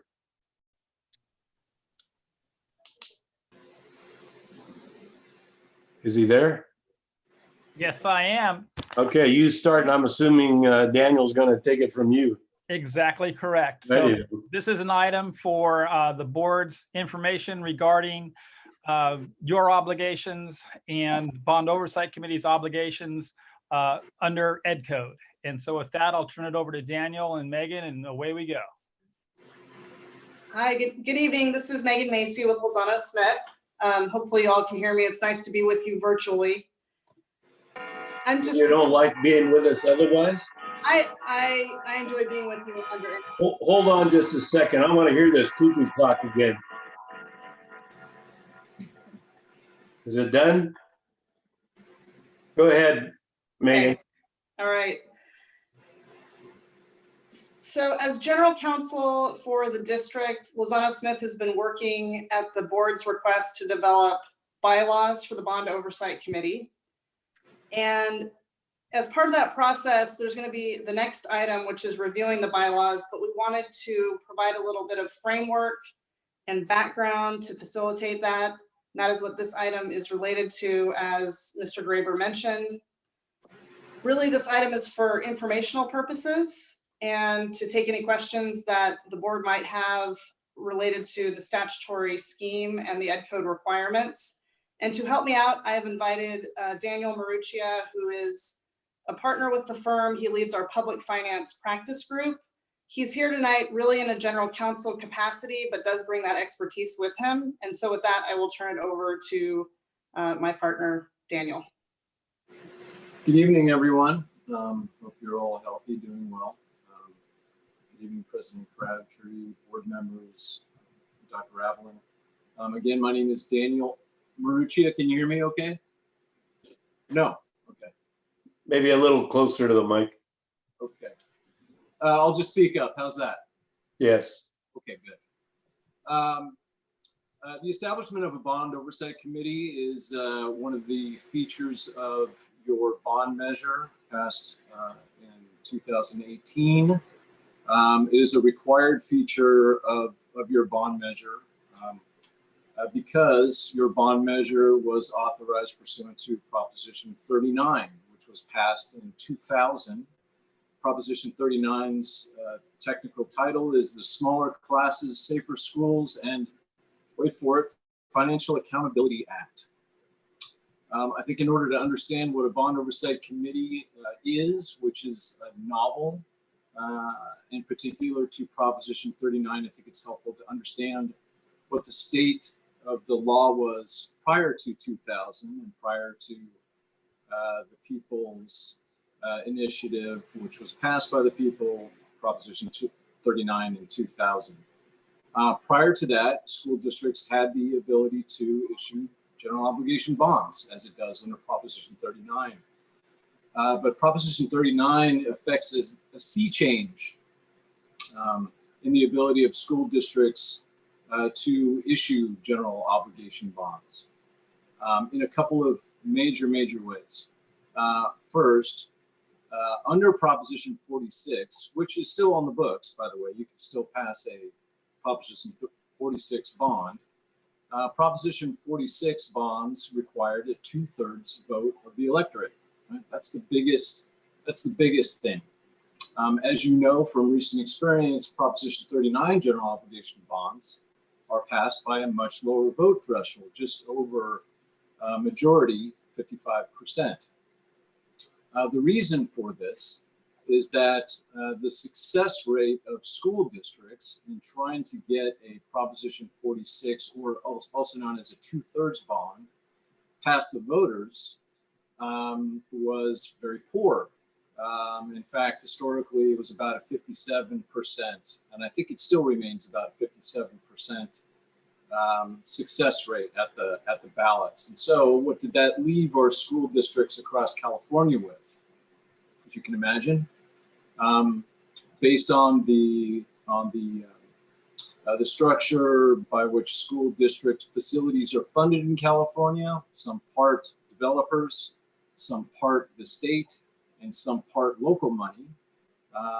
One of those three things was sorely lacking, and we had a fairly poor statewide school facilities conditions all over the place. And so Proposition 39 was offered to the voters.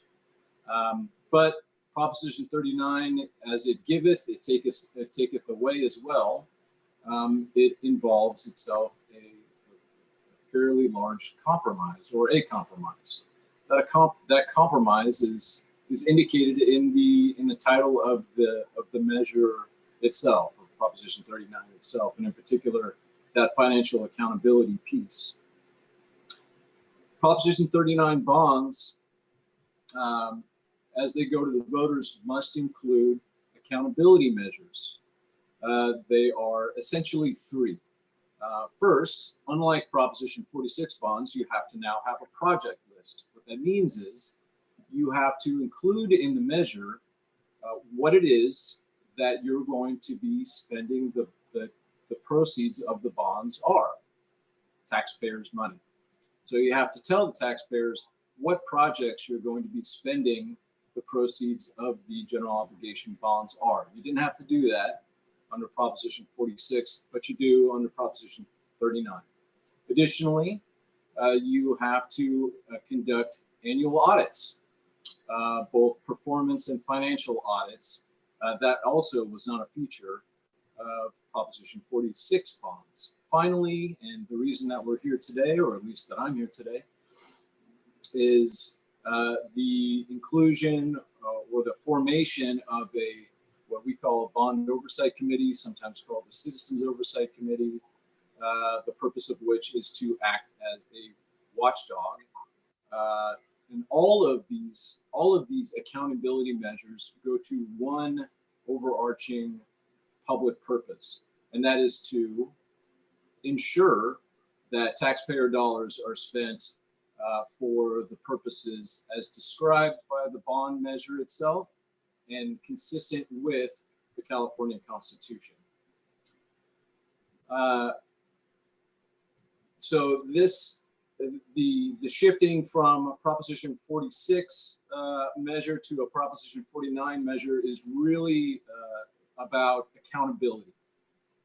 The Bond Oversight Committee is one of those accountability measures. They all really work in tandem. As an example, the Bond Oversight Committee will review the project list and review the expenditures and see that those match up. Statutorily, Proposition 39 also included a number of code changes that instruct us on how to form a Bond Oversight Committee, what the purpose of a Bond Oversight Committee is, and how it is to discharge its duties in support of that purpose. Specifically, and to distill it, the purpose is to A, inform the public on expenditures of bond proceeds by the district, and B, to actively review and report on expenditures by the school district. Again, this is a component part of the public policy here of Proposition 39, that in exchange for a lower vote threshold, we're going to have some additional accountability requirements that didn't exist before, all to ensure that taxpayer dollars are spent for the projects on the project list, which was communicated to the voters and voted upon by the voters as sort of a contract, an agreement between the school district and the voters themselves.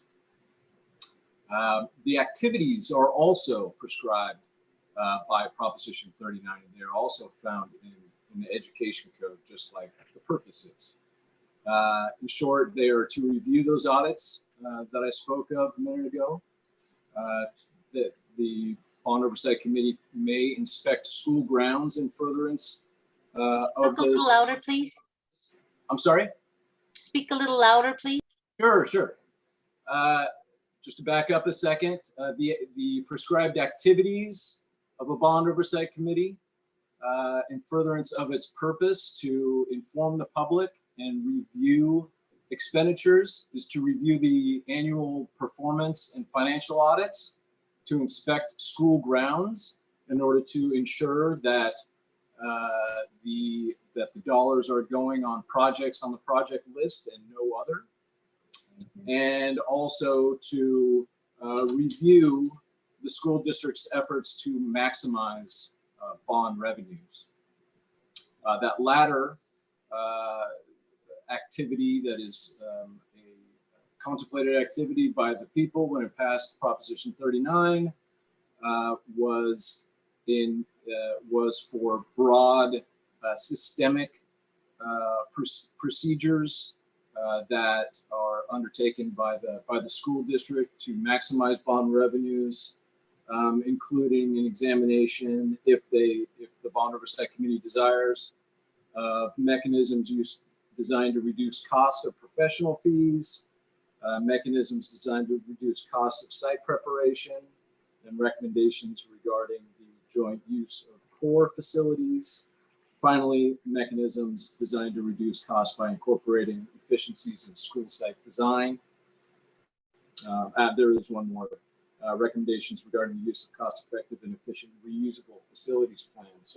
So far, in discharging its role, which is to review what it is that the district has done and review efforts of the district on a systemic level to maximize bond revenues. Those are the activities that are prescribed and authorized by Proposition 39 for the Bond Oversight Committee. A couple of words about the Bond Oversight Committee's watchdog role. The Bond Oversight Committee's watchdog role is necessary to fulfill that promise to the voters. That promise being that per public policy, there is a group of objective community members that are watching district administration and advising the public on whether or not the district is spending their tax dollars consistent with the measure and consistent with Proposition 39. Objectivity and separation are important features of the Proposition 39 framework when it comes to Bond Oversight Committee activities and individual members themselves. Put another way, if the Bond Oversight Committee is entangled in its duties with administration or with the district or with the board, then there might be an appearance of potential bias. Therefore, again, in Proposition 39, there are a couple of restrictions and limitations as to who can sit on the Bond Oversight Committee. Employees may not sit on a Bond Oversight Committee. Officials may not sit on a Bond Oversight Committee. This is, to me, for obvious reasons, but I've been doing this for a long time.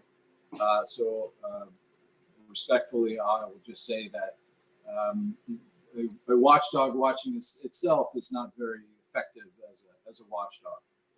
Similarly, but not exactly identical, you may not be a vendor, a contractor, or a consultant of the district and serve on a Bond Oversight Committee. Similar reasons, vendors, contractors, and consultants may be conflicted in serving their own interests as well as the interests of the community and of the public to make sure that projects are done consistent with the measure itself, which is again the school district's contract with the voters. Or I should say, in addition to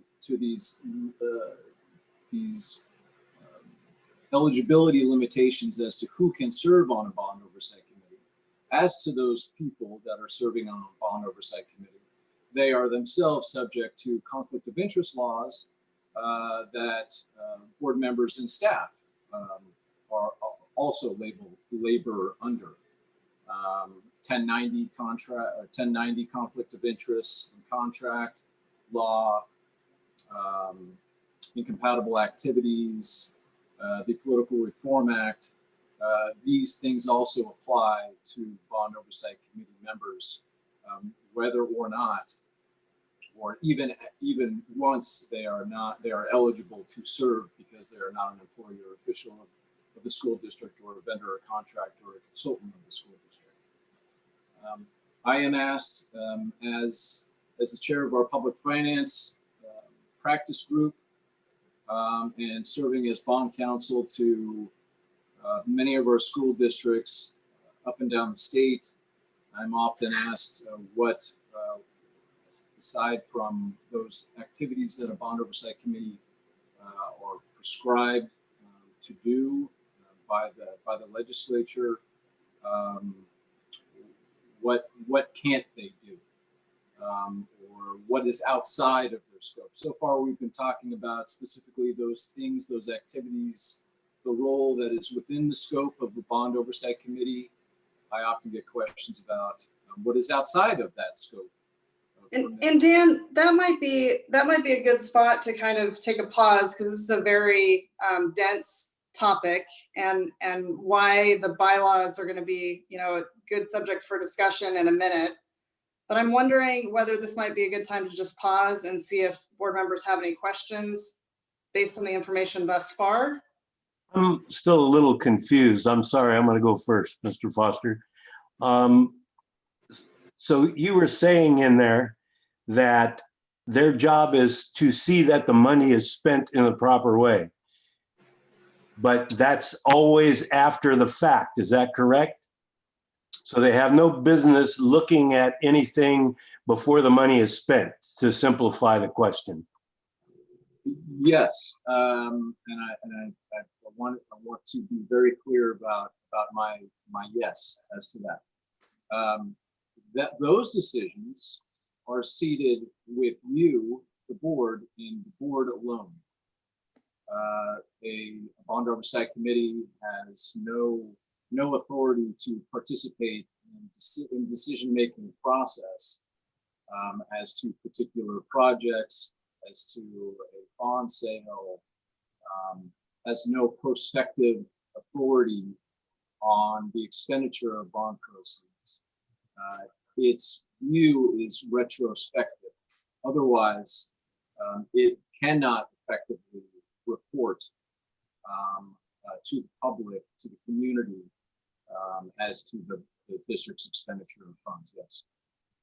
And just to add a little bit of a nuance to that, you know, part of the challenge that I heard when I listened to the public comment when this issue came up, I don't know, a couple of months ago, is the board's interest and desire in making sure that the expertise of the folks who have volunteered their time on the bond oversight committee are really used to the best benefit of the district, to make sure that the projects are successfully completed, and that's a really critical interest of the board. And so as we've worked through the bylaw process, which we'll talk about in a little bit more detail on the next item, that is something that we've tried to balance with the statutory requirements that Dan's just been talking about, to make sure that everything's you know, consistent with the watchdog oversight responsibility of the bond oversight committee as contemplated by the statute, but also meeting the interests of the board and the community to make sure that projects are delivered in the best possible way.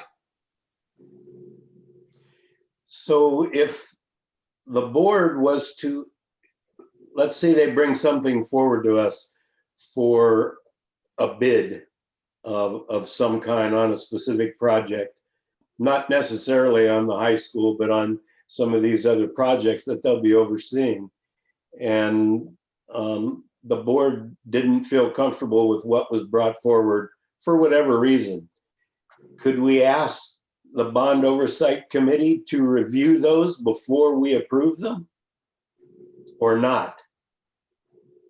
Well, I believe I understand your question. Your question is, staff brings a proposed project to the board for approval.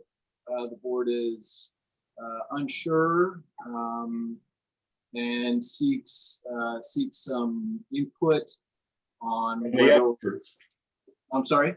From the experts, our experts that are sitting on the bond oversight committee. The bond oversight committee members, no doubt, have a good amount of expertise in various things. I understand that some even have experience and expertise in construction activities. The role of the bond oversight committee, notwithstanding, is to review the expenditures of the district and report those expenditures as consistent or inconsistent with the bond measure itself. Could you do that? Would that make my question then would be, or my consideration would be in answering that, would that participation in advice involve them necessarily or result in their involvement in the decision-making process as to that particular project. And if that's so, then I would say that that same bond oversight committee may have a challenging time objectively reviewing then the expenditures that the district board had made for that particular project. And my concern would be in that context that they would then lose their own objectivity when they are required to issue their report to the public because they have participated in that decision. So, putting it another way, and I'm sorry if I'm doing too many laps on this, when they are communicating their findings to the public on expenditures that the district had made, if they had been a part of that process, they're less likely then to say as to that particular expenditure that it was not inconsistent. It was not inconsistent with the measure, even if it had, or it would give that decision the benefit of the doubt. So that is the public policy and the theory behind, or the philosophy behind the Bond Oversight Committee, and really any watchdog committee that there is. It's defined by separation and objectivity. Yes. So it's after the fact that they decide that they didn't spend the money correctly, that's what they're going to report to the public as the Bond Oversight Committee. Or just trying to get that clear, because and as much discussion as we've had about this with Megan and the group, it doesn't make any sense to me that you wait until it all comes undone, or it looks like it's coming undone, and then you go out and report it to the public instead of saying, hey, this might not look so good if you guys move forward with this. I know you can get really down in the weeds and this thing could get dirty and convoluted. I can understand how that would happen. I'm just trying to understand what the law really says and that it makes sense, and that really doesn't to me. So, John, one thought, President Crabtree, I'm sorry, this setting tends to lend to the informal, so my apologies for that. It's okay. We've known each other long enough. We don't, one thought on this is that the Bond Oversight Committee does serve an important role and can, within the statutory scheme, serve the role that on an ongoing basis, on general items of consideration, providing feedback that's going to support the district in executing projects better on an ongoing basis. They can provide that feedback. And one of the things we'll talk about in the bylaws is the process that's been set up in the bylaws to support that. But I think the really critical thing that Dan's talking about is this concept that the statutory scheme does require them to be a watchdog. And what we don't want to do is rob the Bond Oversight Committee of that role, as we are trying to also utilize their expertise and make sure that they're contributing that expertise to the benefit of the district. So that's the balance we're trying to go for. Okay, I have several people, and I think I have the order, who want to speak, and I think Mr. Foster was the first to raise his hand. You have to turn your mic on, Mr. Foster. I thought it was on. You did it. You're on now. Whatever you touched, it's on. Okay, good. You can hear me? Yes, sir. Okay, great. I want to thank the attorneys for their advice. And as you know, this is we live in a federal system where we have checks and balances. You know, the legislature overchecks the president, and the courts balance the legislature. And in that vein, since we have a checks and balance system, and you were mentioning that, and repeatedly, that it's a watchdog committee. If they're not able to make recommendations, isn't that neutralizing their role? No, I find it, well, no, I find it opposite, actually. In fact, Really? Yes. I think if a bond oversight committee is in the position of an advisory board, which the board is free to appoint one if it wishes for the kinds of duties and advice and consultation that you might find valuable. But if a bond oversight committee is in that role, I think there are questions as to the sustainability of the objectivity of that same committee, and ultimately, you don't get too far without theorizing that if what I would be concerned with is a potential challenge that the district has not fulfilled its promise to establish a bond oversight committee consistent with Proposition 39, as it is required to do. Simply because, as if they are involved in the decision-making process as to particular expenditures to happen, then I think it's an easy argument to make, as some might, that they cannot then judge itself, and or is less able to judge the expenditures of the district because they took part in the decision-making for those expenditures. Yeah. Well, then you mentioned that advisory committee. So then, so not only would we have a bond oversight committee, we would have a bond advisory committee too? No, I merely suggested that if the board desired, it could do something like that. But the point that I'm making is that the bond oversight committee is not an advisory committee. Yeah, I understand. Ms. Gamoyen? All right, so I need this in short, concise, okay? Because you're totally confusing me. Oh. All right, so here we go. I'm here for questions. It says, okay, let me talk first. Okay, it says, and make your answer short and concise. Okay, here's. I'm not known for that. It says, I'll tell you. well, you better be, because I need your help here. Okay? Okay. We're paying you a lot of money. I need your help. All right, now I'm here. It says they can maximize bond and revenues by implementing cost measures, mechanisms designed to reduce the cost of professional fees, mechanisms designed to reduce the cost of site preparation. Okay, so if I as a board, and we talk as a board, and we ask them, I know they can't make decisions. The decisions are with us. I realize that.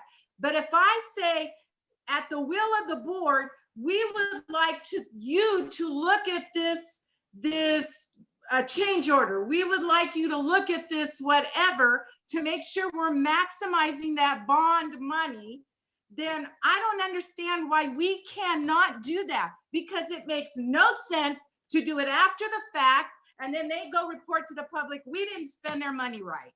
That makes no sense. So what I need to know from you, is it against the law, yes or no, okay, to say, we would like you to look at this and come back and report to us?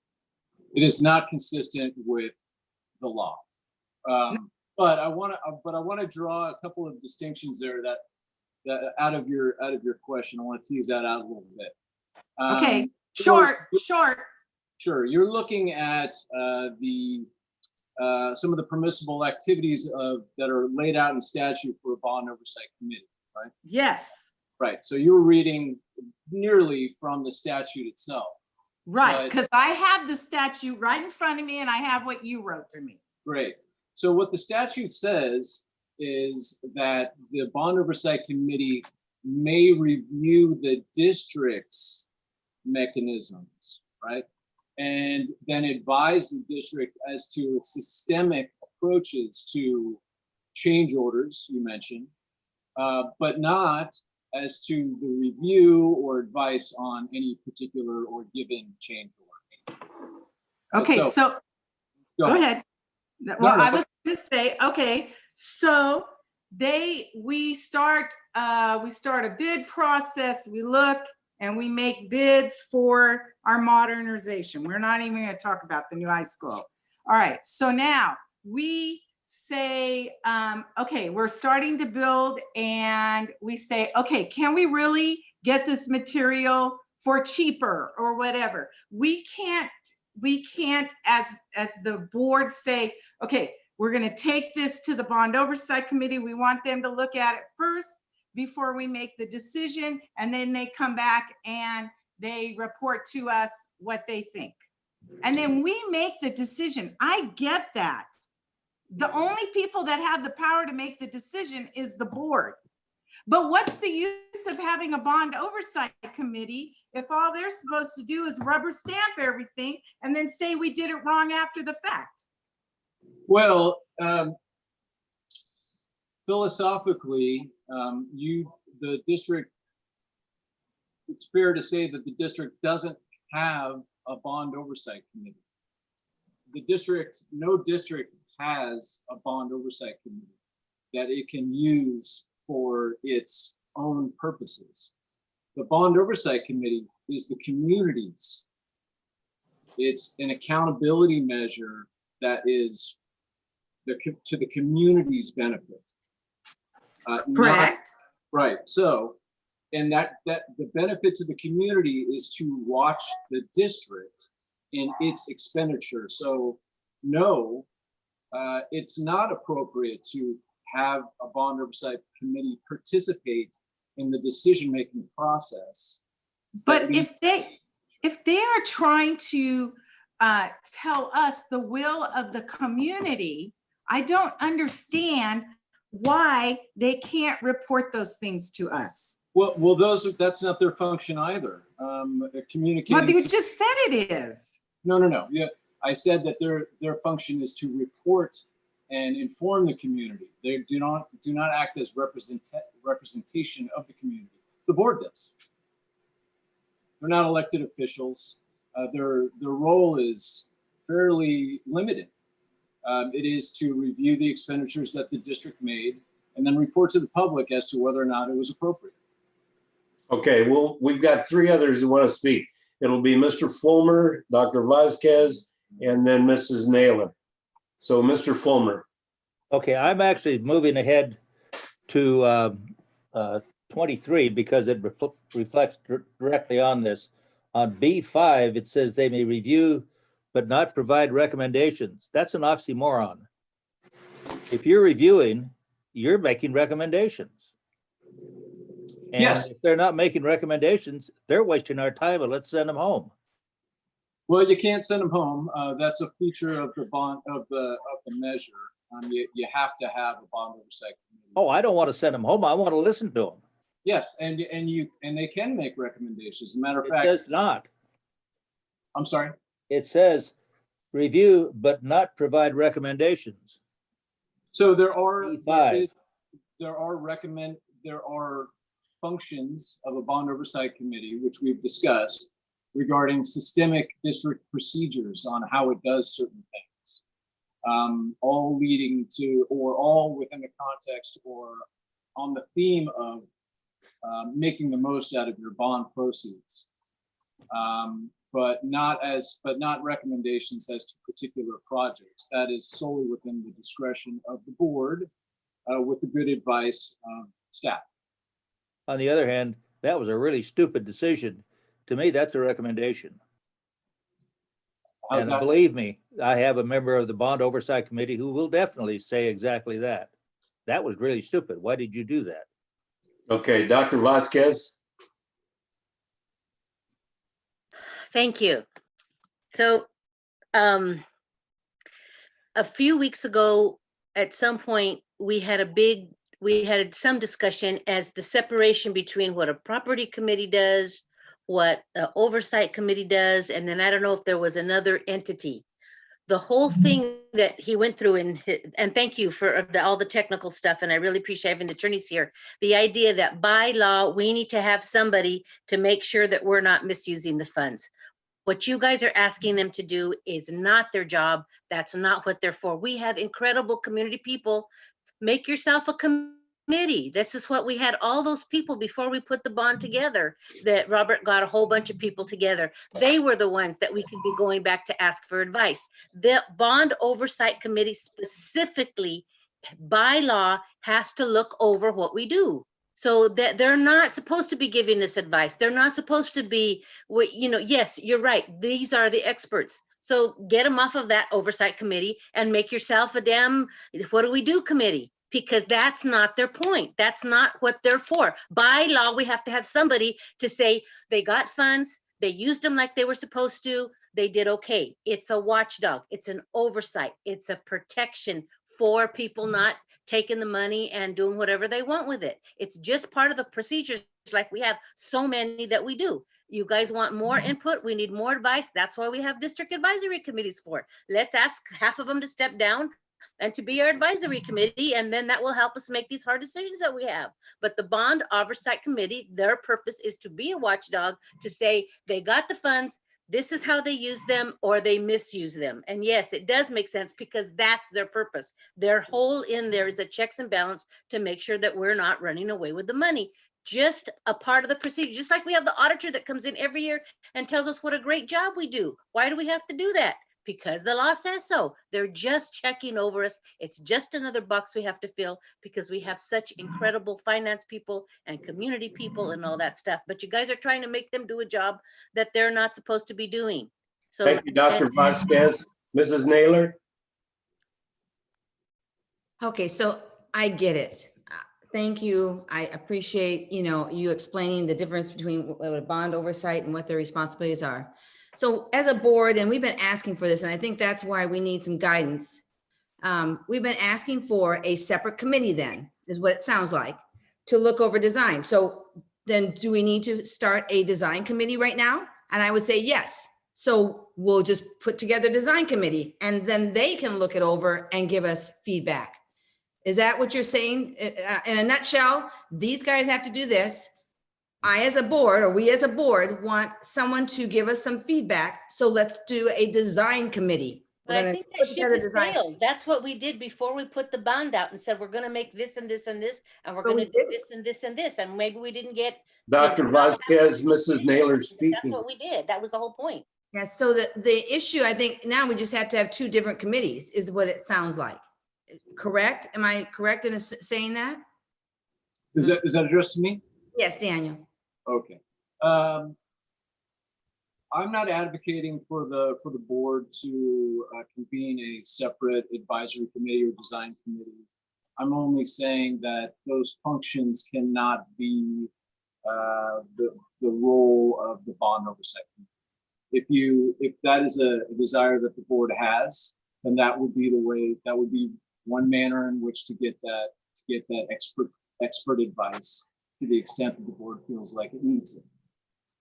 But I'm only here to say that that's not an appropriate function of the bond oversight. Mr. Guerrero? Yeah, I want that bond oversight review, and I want their advice, and I want those bylaws put into motion. I'm hearing round and round and round and round. Ultimately, it's the board's decision. Ultimately, we're the ones that are going to vote on whatever's brought to us by staff or by the bond oversight committee or whoever, property committees or whatever. Ultimately, it's the board's decision. And I'd want to hear that feedback. And if people are telling us it's not being spent right, then I want to hear that. Any other board member comments? Did you have more on this item, Megan, Daniel? Or did you want to move on to the next one?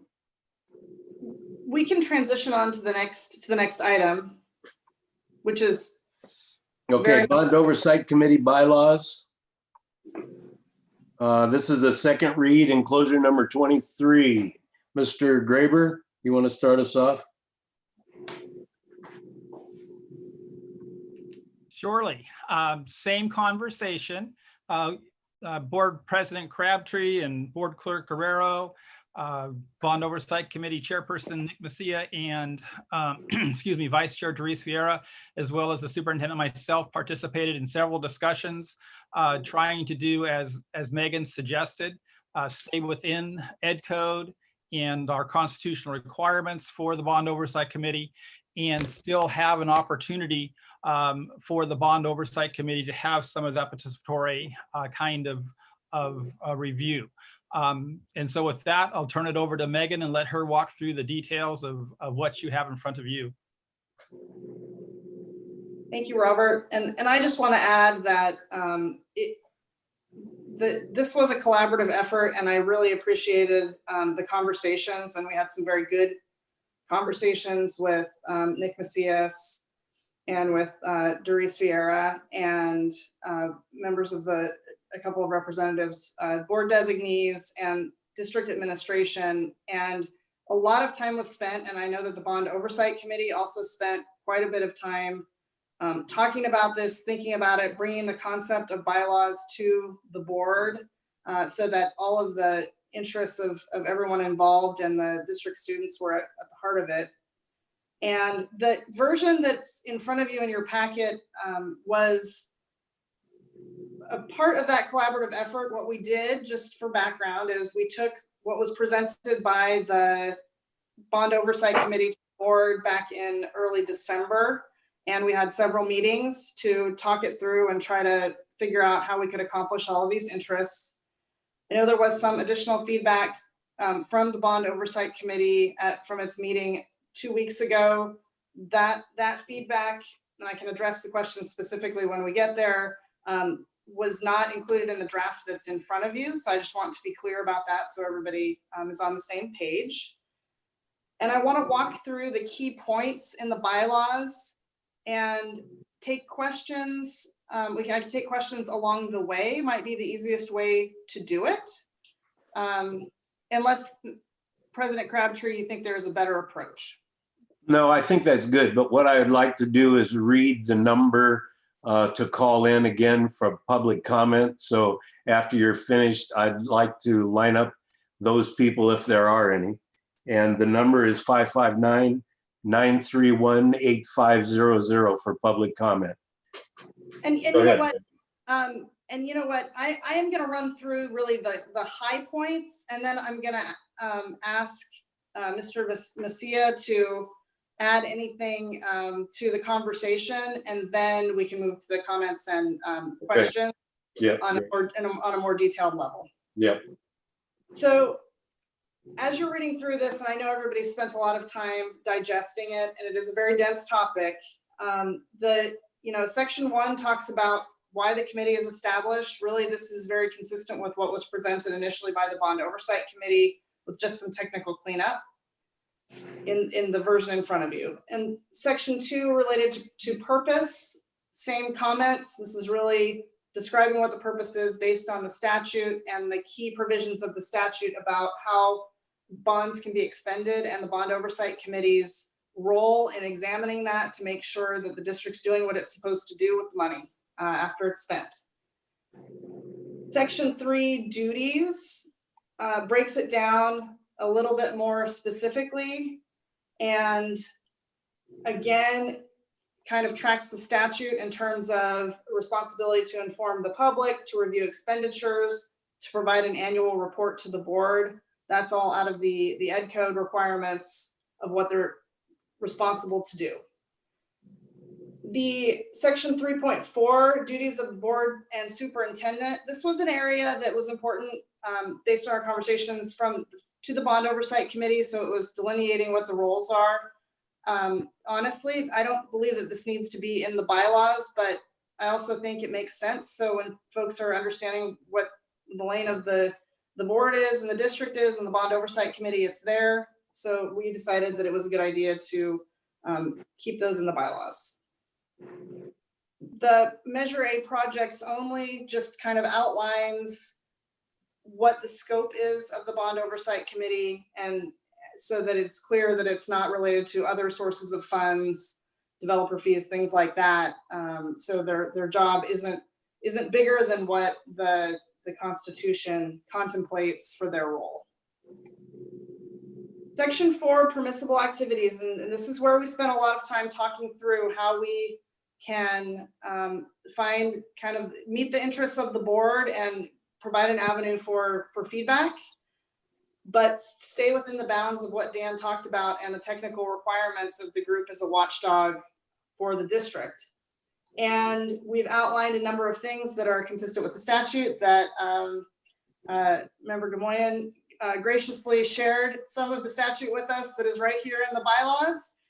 And that's what you see reflected here. There are some additions about providing feedback to the district to maximize bond proceeds. And that's where we tried to provide a little bit of flexibility in that feedback loop. And then we actually have a process for that in section 4.2. Moving forward, the section 5.1 related to membership.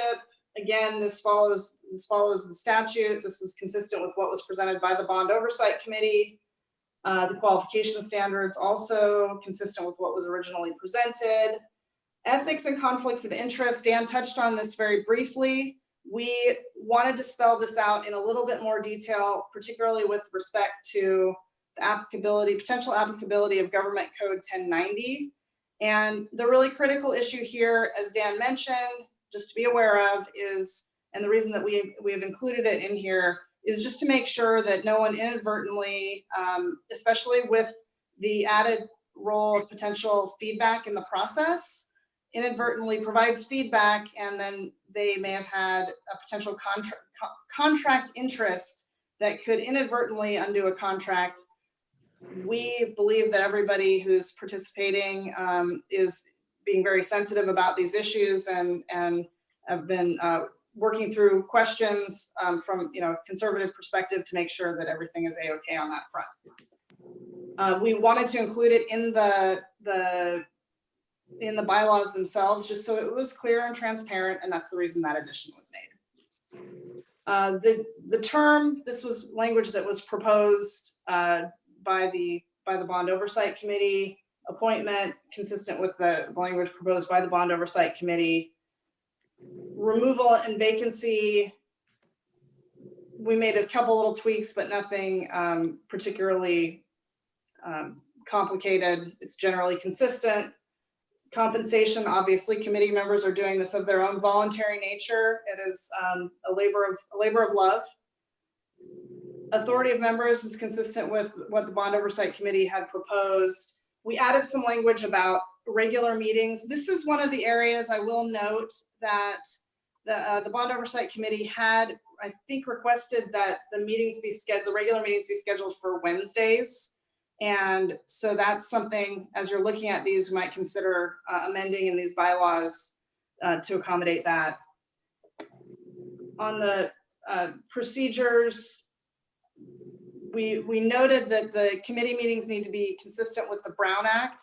And just as a point of clarification, because it is a standing committee of the board, the committee is subject to the Brown Act. The Ed Code also talks about the Bond Oversight Committee following the public transparency laws that are applicable to school districts.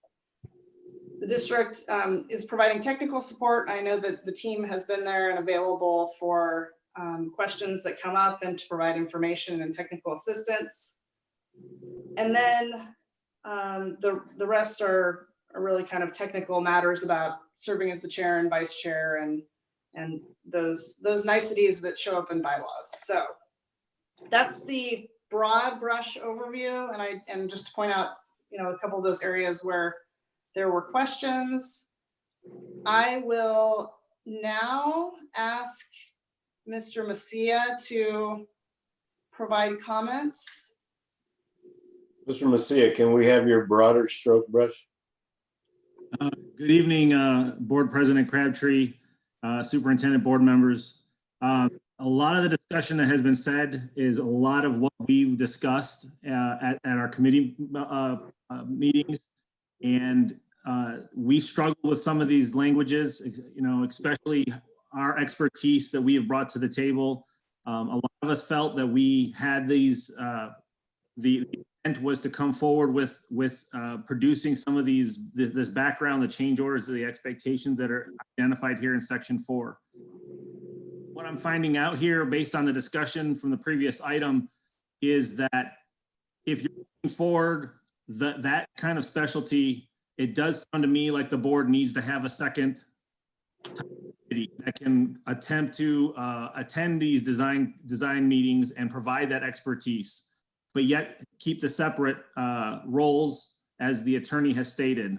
That would be my recommendation, is you figure out how to have the two different groups so that you abide by the law from the bond oversight, but yet still obtain what you need as a board. Is there any public comment? There are no calls at this time. Board member comments? Ms. Gamoyen? Well, first of all, I'd like to thank you, Macy, for calling me gracious. I didn't feel very gracious, but okay. So I think what this boils down to right now is because there was a section that was deleted from the bylaws on recommendation of the attorney, and it said to review and report at the board's request the following: contracts, change orders, expenditure of bond funds, project plans, and schedules. And I would really like that back in, or maybe we need to take Mr. Macias's recommendation and form another committee, because I'm telling you right now, the Bond Oversight Committee, if they're just going to give a little report and rubber, just a little rubber stamp, here's what we did, a lot of them are going to quit, and we're going to have to find some replacements, because that is not why they got on that committee. They got on that committee to advise us and help us. So upon Mr. Macias's recommendation, if we need to form another committee, I would like to do that. If not, I want that verbiage back in the bond oversight bylaws. Here's my fear, Ms. Gamoyen, on that, is those people that you would want on that committee would be the same people that are on the bond oversight committee. And I don't think we can have it on both, which I'm sure we can't. And then to find others to take their place, assuming they would want to be on that committee, would be a challenge as well. Not to say we couldn't, but something to think about. Mr. Fulmer? Can't hear you. Turn on your mic.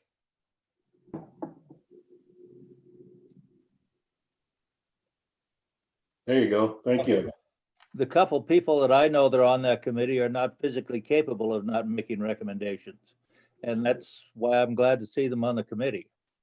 And quite honestly, if they disagreed strongly enough, they might very well have me by the shirt front. And again, as far as I'm concerned, that's their job. So I'm making the same point Mrs. Gamoyen did, Ms. Gamoyen. Mr. Guerrero?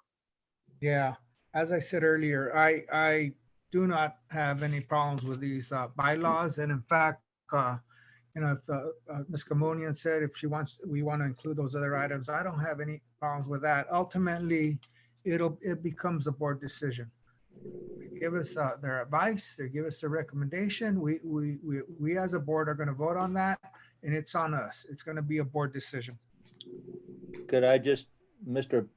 Guerrero just used the word I did, recommendation. If they can't make recommendations, they can't do anything. Well, I think we're stuck between the rock and the hard place here. I obviously want to have recommendations from them and have them maybe to be doing more than what the lawyers are telling us they can do. So what do? Do we trust what the lawyers are telling us, or do we just make the decision on our own that we want them to do that and that's what we're going to do and wait and see what happens? Mr. Fulmer. Why don't we rename the committee? Well, I don't think that, is it 39 that says pretty specifically as to what they are? We could, well, but there are a bunch of people on there that would be perfectly happy to serve on a, Well, I'm call it sure what it you would will, be, bond recommendation committee. but we wouldn't be legal at that point. Well, I got to tell you, I will have some very expensive lawyers on the phone first thing in the morning. And they won't cost you a dime. Ms. You're right. Gamoyen, do you have something to say? Yes. What would be the consequences of us putting that verbiage back into the bylaws? I mean, what are the consequences? Well, it's a good question. I'm glad you asked it. Ultimately, worst case scenario is that not having a bond oversight committee that is consistent with the legal requirements for a bond oversight committee is a failure of the district's obligation to form a bond oversight committee, which could itself be the basis of a school bond waste prevention action as against the school district. There is a Proposition 39 not only infused with bond measures these accountability requirements, but also a cause of action and a legal path to enforce those requirements. And so the further away you get from the statutory requirements of a bond oversight committee, the closer you get to risking such a challenge. Okay, so here's my bottom line. I'm gonna give you my bottom line, what concerns me. Transparency. We have so many times been accused of not being transparent. We have not been transparent, I'm gonna be honest, on that whole bond. And I want transparency. So if how we're gonna do that legally is form another committee, then I think we need to think about forming another committee. So there. Other board member comments? My recommendation would be that we accept the second read of the bylaws and then have further discussion after this evening regarding forming that other committee and talk about the legalities of that. So it just means more lawyer fees, but we just want everybody happy. So that's my recommendation. If somebody would like to make a motion on accepting this or not. Ms. Gamoyen? The agenda says information only. It doesn't seem like we have to do an approval or make a motion yet. No, this is a second, this is a second read. So but it says recommendation action, it says information only. So I'd like to table it again until we have a plan about getting another committee possibly. So, well, if we're going to do another committee, that'll have nothing to do with the bond oversight committee. I mean, their job is what has been laid out in the bylaws, and I'm assuming approved by Mr. Macia and the others on the board. Am I correct, Nick? We had edits that included the language that you're looking to strike out. So we would have to, if you approve the way it is, which I believe is in your packet, that's what I think Macy was talking about. It's that we didn't include. If you cut those out, those sections in 4, then it's not what we agreed to. Okay. Okay. And So just as a point of clarification, adoption of the bylaws is an action that's within the board's purview. It doesn't require the agreement of the bond oversight committee. And yes, you're correct, Ms. Gamoyen, that the language that we were talking about was struck out and was recommended by the bond oversight committee to be included. That was the particular language that we were concerned could create problems that Dan's been talking about. Dr. Vasquez?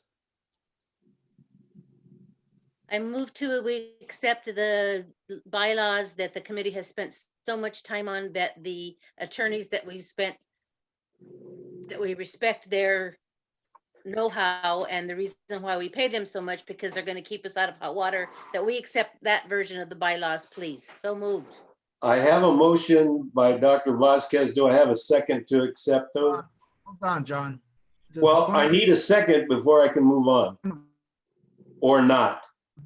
There's a point of order. There's a But I have point of no order. second, so it dies. Mr. Guerrero, go ahead. Walter Gamodia made a motion. Walter Gamodia made a motion to Walter Gamodian's motion to table, so that have those edits included in the bylaws, so for our consideration for our next meeting. Okay, fair enough. So I have that motion. Do I have a second? I have a second by Mrs. Repeat the motion, please. The motion is that we table it and have the lawyers include that verbiage in there that was taken out, and then bring it back for consideration again. Okay, so I need to be clear on the motion. The motion is that we table it until the attorneys can again tell us that if we put it in there, we're going to be at risk to be sued, but you want to wait so that they can tell us that again before No. we do that. No. To include the edits that the Bond Oversight Committee made on the bylaws for our review and consideration at the next meeting. But they were removed by the lawyers because they saw danger in them. So does it really make sense to go back and put it in again and then have further discussion and have the lawyers come back and tell us that you're not going to be able to do this without getting into some legal trouble? We talked about transparency, and I think the full board needs to look at those edits. It just And comes that's down all to I'm that. asking for is clarification. What exactly are we voting on? Are we voting on We're that not, version? Are we voting on waiting to see what the attorneys tell us, which they already did, and taking that back to the committee so that the committee feels like they have some understanding and approval before we do it, after we keep saying it's the board's decision, it's the board's decision? That's what I'm asking for clarification as to what that motion is and why we're waiting. We're tabling. If we're going to approve them, we're just going to table them, but for what purpose, please? May I speak, please? well, yes, go ahead, Delia. This is listed as an informational item only. So Yeah, I if saw the that. board, my understanding was that if the board, and Megan, you might, So it doesn't have to be tabled. We can just say, we'll discuss it further. But I think it's important that, you know, we've spent a lot of time with these lawyers, and they have spent a lot of time in doing this and talking about it and going over it and going over it. I can't imagine that they're going to come back and say, this is what you guys ought to do, when they took it out in the first place. So, Ms. Gamoyan, so would the board need to take action to make this an action item? Megan, could you answer that? So I'm looking at the agenda that you have posted online, and maybe there's a different version that you're looking at. It looks to be under the general agenda, review, public hearing, public input, board discussion, action as applicable. And then it lists all of the different number 8 items, and this is item 8.5, Bond Oversight Committee bylaws, second read. right? Based on that version of the agenda, I would understand that to mean that it is an action item. But if there's a different version that I'm Well, the enclosure itself says Right, please. information only is what's being questioned. okay, let me go over to the enclosure. John, Yes, Juan? I think it would behoove the whole board to look at those edits. I think we should include those edits for the board to review it and then make our decision at that time. And I'm fine with that because it looks like we have an out anyway, in that it wasn't according to the enclosure an item that was going to be voted on, even though I would have assumed it being a second read that it would have been. So it appears, I just did look at the, I looked at the enclosure item, and it is listed as general agenda with possible action, but the recommended action is information only. Right. So to the extent that that might be confusing to the public and you want to move it to another day, that would be reasonable. Well, I would like to hear what you guys think at this point. You know what the board is telling you that we want back in there and what they're suggesting. So if they do that, then you're going to come back and you're going to tell us what? What would you come back and tell us if we put that back into the bylaws? I think it poses risk that the actions that the Bond Oversight Committee may begin taking could create the problems that Dan described, in that it gets outside of their role as a watchdog group, and that you might be better suited to have a design committee or figure out what the right path is to utilize the expertise of those folks that you want to utilize. Ms. Gamoyan. So I understand what Megan's saying, and I agree with her. I don't want to do anything against the law. What I want to make sure that we do, and I guess this is why I wanted to table this, that we actually will have another committee that will help us, advise us, and I think that's really important. And also, I'm going to tell you, there's going to be people that are going to not want to be on that Bond Oversight Committee because they feel like they just now become a rubber stamp. So I just want to table it just so we can talk about some of those things. Like, are we going to have to I think we're going to have to recruit more people to be on the Bond Oversight Committee. Because honestly, they're not going to want to stay on it. It may be, but we're beating this thing to death. I agree. From what I see, voting, calling for a vote on this item is not going to change our ability to form the other committee if that's what we decide to do.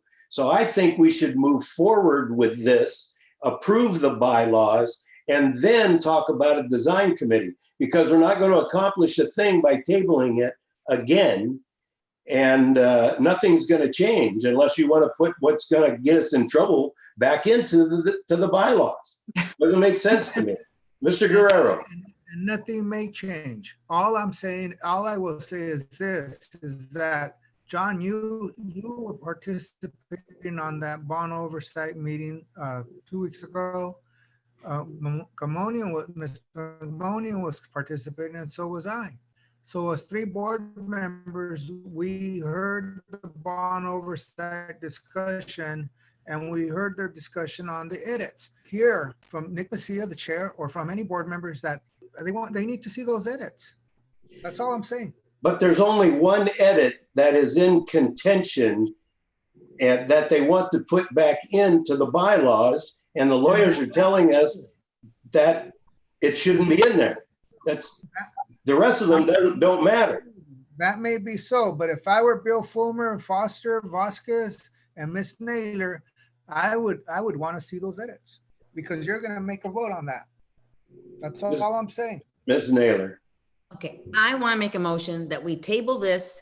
It's already been motioned. Okay, I would like to see the edits. I want to see what's out there. And I agree with Mrs. Gamoyan that we need to see if we have enough people for a bond. Okay, I have a motion to table. I have a second by Mrs. Naylor.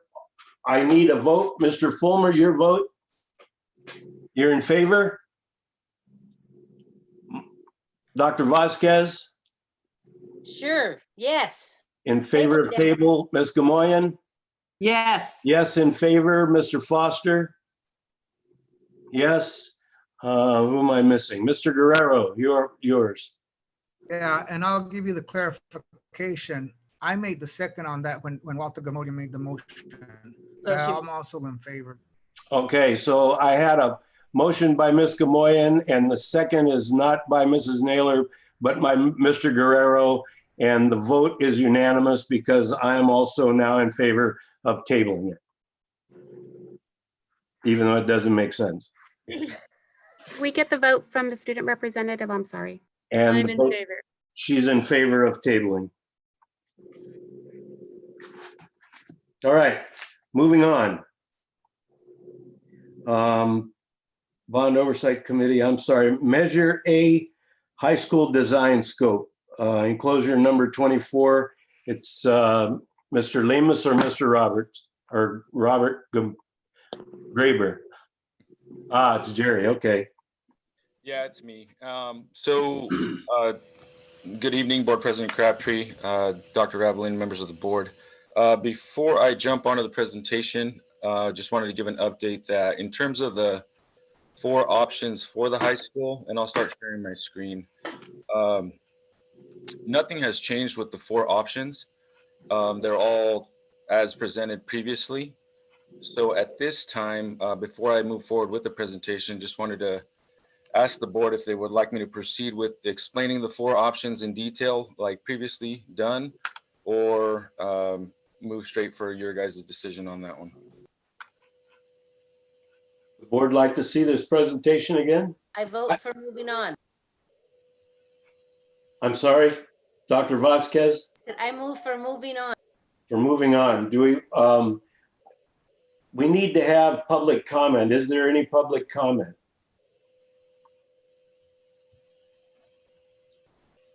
There are no calls at this time. Okay, the phone number in case they would like to call in again, 559-931-8500. Then I'll open it up for discussion by the board comments. Mr. Fulmer. Can we get rid of Jerry's presentation so I can see the board, please? Yeah, I'll stop share.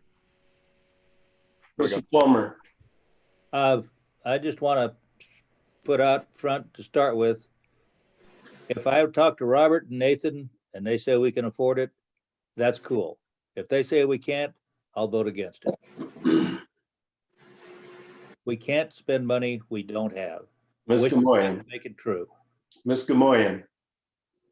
I am going to, wait a minute, here's me, shut me off. I am also going to vote against any of these options. I feel like we need to stop the progression of this high school for several reasons. I think we're in a time of economic uncertainty. We still have an outstanding debt with that COP with only 14 million of the 60 million that's been paid. And I don't know at this time where we're going to get the additional 30 million. And I don't know if this is the proper time. You can stop me if you need to, but I would really like staff to look into doing a boundary study now, and also look into what we can do to jazz up our 4 high schools so that they can accommodate 2,000 students each. So there's my 2 cents. Mr. Guerrero? Yeah, I'm also going to vote against the 5th high school at this present time. We've been asked to go between 70 million and 30 million, or 30 million to 70 million. It went over budget. Right now is not the time. There's currently a pandemic going on right now. It's I think I think what we need to do is take a look at our boundaries again. I think that you know we have our school out there, Mount Whitney, that we need to continue the modernization for. It's just not the right time. I believe that we modernization, and we should be going back and looking at the boundaries again.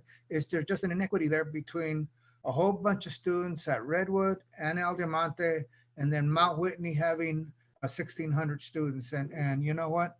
This thing went way over budget. It doesn't matter if it, you know, you give us 4 recommendations. The bottom line is the minimum is $30 million. We don't have that type of money. You know, it's not a good deal, and I'm just not I'm not in favor of it anymore. I think we need to go back and look at our boundaries and make some adjustments. I know it's a hard thing to say, and I know it's going to be hard for the community, but we need to correct those boundaries. And this whole thing about the 5th high school, maybe a year or so ago, I was in favor of it, but then it just went way over budget. And then right now with what's going on in the country with the pandemic, it's not a good deal. Dr. Vasquez?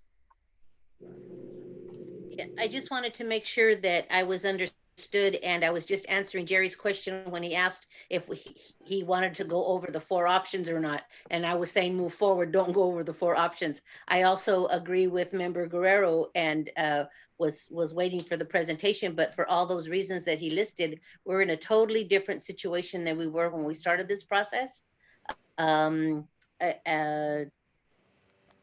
I really think that we have had more transparency after reading Gerald Jensen's letter and the letter from the architects and getting a 4th option. I think we've done the best we could listening to the Bond Oversight Committee, but I'm just not feeling that building that high school at this time for all those reasons is a good idea. So I also want to know, my big thing is I would want to make sure, and I think we covered this, when we asked for the bond, we said we would like to do this, and we can't do stuff that we didn't say or list there, but that doesn't mean that we have to. So for my understanding of what we said is we don't have to bill that because things have changed legally.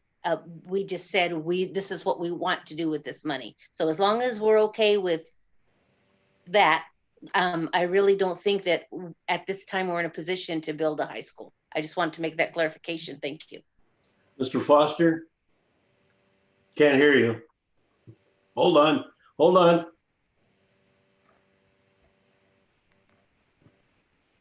Agree with my, Okay, you're on. okay. Is the Google clock gonna go off? The clock's already done running Okay. 10 times. I've listened to my colleagues. I have visited most of the schools in this district, especially the middle schools. And they have been passed over several times in previous bonds. Also being on the board before, most of the money went to El Diamante and there was no money left for modernization. Yes, we need a new high school. However, there's a greater need for modernization. And so I agree with all of my colleagues and I did not talk to them in advance about what their opinions would be. And I agree with their opinions that it's a changed situation and we need to modernize and have a boundary study. And that's my opinion. Thank you. I had a list of things.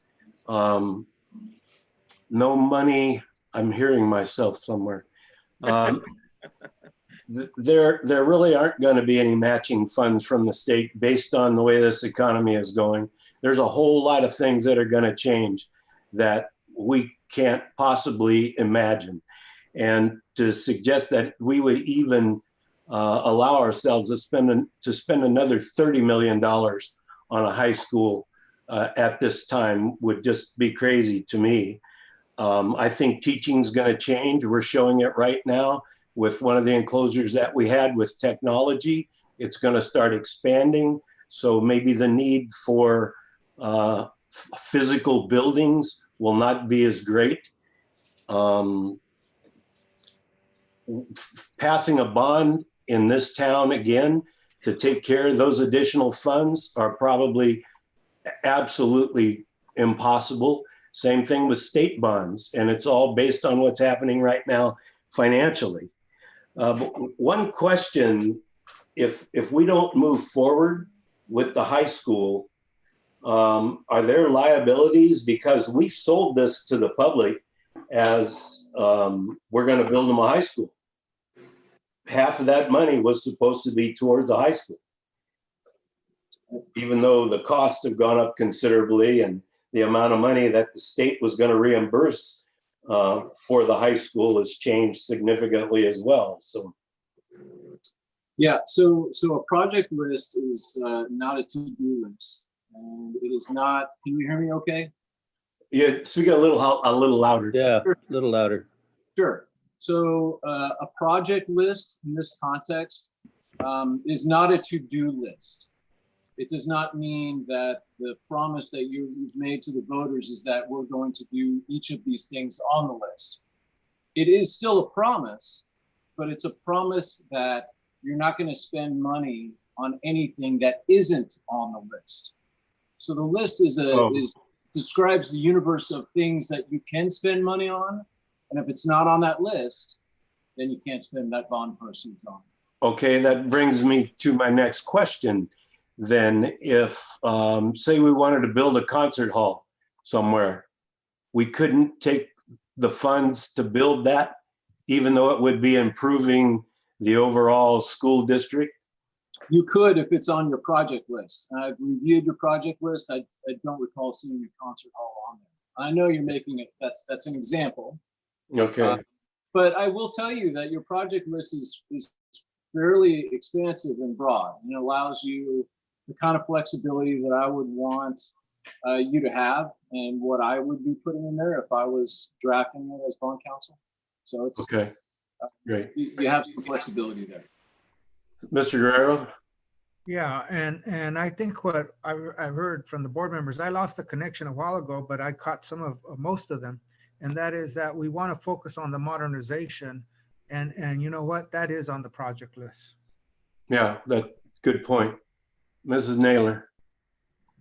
Yeah, I too, we need to, and I don't know how to even do this. If we just say we need to do a boundary study, because I'm forever, Mount Whitney is still sitting at 1,600 because boundaries aren't fair. Yeah. The other thing is to use that modernization money to improve our high schools, and they are in dire straits, some of our high schools. So, I do agree that to pass, the building of a new high school at this particular time in our economic uncertainty right now would be devastating. So I just think that we just need to make sure that we do a boundary study and get our high schools where they have even enrollment. Well, if we don't build a high school, there's no doubt that we have to do a boundary study. So it sounds to me like, Mr. Guerrero, need your mic on.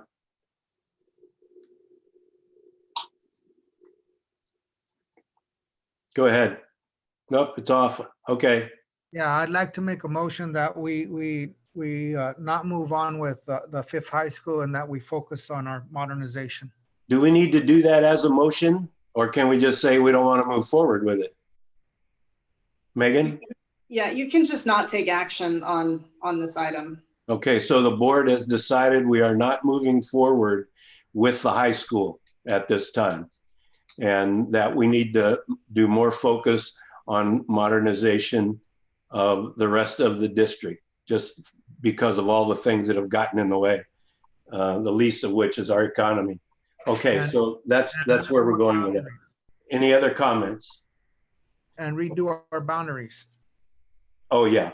Mr. Fulmer? Well, it's the same question as Mr. Guerrero just brought up. Do we need to make a motion to do a boundary study? No, not at this time. It has to be on the agenda. Okay. And it has not been put there, so. Okay, Redwood is a joke. Well, yeah, there's no doubt. I think we all agree that a boundary study is essential. And we'll start on that right away, I'm sure. Mrs. Naylor? So how do we get, can I say that I would like to have that on the next agenda to discuss? How do I get that on the agenda for next? Well, I think let's do the footwork first. I think Robert would know. My guess would be is that we have to start the work first to know what they're going to come to the board with, right? Yeah, Mr. we've already engaged the demographer to start the study so that we know exactly where our students are. We'll bring that information to you, which will be the start of the process for us to establish new boundaries for the 4 existing high schools. We're already got it on work. Okay, thank you. Okay, great. Thanks. Any other comments? President Crabtree, there is a public comment. Okay.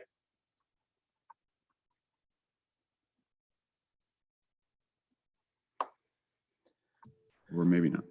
Let's see if they call back. No. Okay. All right. Well, we'll let them call back if they'd like. We'll move on to enclosure Number 25, Visalia Technical Early College High School Dairy Update. Mr. Lemus. Hey, it's me again. So what I'll do is I'll go ahead and start sharing my screen here and pull that one up. Could you guys see that okay and hear me okay? Yes. Excuse me just one second. The caller came back on the line with the public comment on the last item. Okay, go ahead.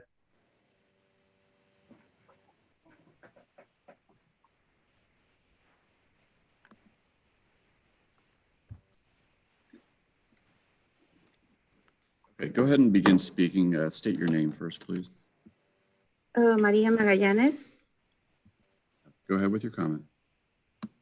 Well, I was just going to second and agree with all the comments of what the board members are saying in terms of no need to build a new high school with this economic uncertainty during these times, and that I completely agree with a boundary study or more investigation about do families really belong at certain high schools, because they might not belong to Redwood per se and belong to Whitney. So I feel that modernizing and jazzing up our current schools would be a must during this time. Very good, thank you. Is that it? Mr. Boone? Yes, perfect. Any Yes, other public comment? No comment at this time. Okay, go ahead, Mr. Lemus, on the dairy. Thank you, bye-bye. Thank you.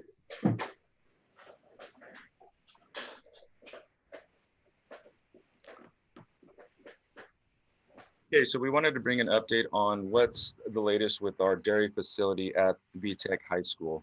What I'll be going over real quick is just a history of the facility, an aerial just to kind of show what buildings are part of the previous leases, the license agreement that we've been discussing with Lozano Smith, and then the RFQ process as well. So after that, then I'll open it up for questions and comments.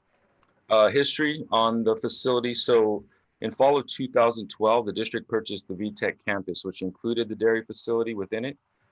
Spring of 2014 was when we moved forward and made some improvements on the dairy facility for the purpose of leasing it. So that was done in 2014. By May, we entered into a lease agreement with Morningstar Creamery. That went on for a couple months, roughly about a year, and then their business started going downhill, and we had to exit that lease. Then September of 2015, we entered into a new lease agreement with the Visalia Dairy Company. So they were in there for roughly 3 years, and then we started. Once again, their business wasn't as promising as they thought it was going to be, so they ended up folding their company as well, and their lease was terminated in spring of 2018 formally, when we were able to bring in vendors to make sure that all equipment that VUSD owned versus what they owned was still in place. So we had to go through that long process, work with them, and make sure that everything that once they left, they didn't take anything that was ours and that type of stuff. So it was quite a long process. So just to kind of show an aerial as to where it's at, if you're not familiar with VTech, that campus. So the main office is down here, but when you're going south on Linwood, the dairy facility is right here. It has some exterior tanks, as well as some of the processing stuff for a dairy. They also, the previous tenant, added yogurt producing equipment for their operation. So that's included in this building, a couple offices and storage as well, cold storage within this building. And then they also, part of the lease, had a dry storage and a small parking in this area. So that encompasses what was included in the lease with them. Moving on, so what we've been working with Lozano Smith. Yes. Can you go back to that map and just show us, just to make sure where the school is and where the classrooms are in relation to that? Yeah, so the front office here, I should have cut a little bit more into VTech, but if you go down, all the classrooms are over here, as well as a lot of the barn and different farm type structures are over here. There's a couple portables here that VTech uses, and this was up here is their old the store that they had there for a while. So that kind of encompasses the whole campus. So it's And, excuse me, and Lucia, above that old house is the pastures, and then Walnut is up there. So Walnut and Linwood. Sure that we're looking that there are students all surrounding that, both in the store and in that classrooms are still active. Yes. So since the Visalia Dairy Company exited, we've been working with council on an exclusive license agreement in lieu of a lease agreement so that we're able to have a little bit more rights in terms of control of the building. A lot of these, the previous two tenants that we had there, they were in a sense starting to go downhill, and they would always come to the district and basically tell us, hey, well, since we don't have this or we don't have that, we're not operating properly. So that's why we're going downhill with our business, which it's a whole different discussion on that end. But a license agreement basically tells the tenant, this is a as-is building, and when you come in, you're operating for revenue on your end. So therefore, any modifications to that is solely on the person that's going to be taking on that lease or that license agreement. So that's kind of. I'm sorry. When you say you spoke to council, you were talking about the city council? No, or somebody? LaToya Smith, our legal counsel. Sorry. Thank you. Yeah. So that license agreement would allow the district to approve modifications. So basically they would come to us and say, hey, we want to add another tank. We want to work on better drainage, because they sign on an as-is basis. Then any modifications would just require our approval, and then they move forward with their dollars to improve the facility as needed for their operation. So what we've done since, we have that license agreement now, and then we've also drafted a request for qualifications to send out to interested parties. We have had a few yogurt processing companies as well as some dairy owners that have shown interest in the place.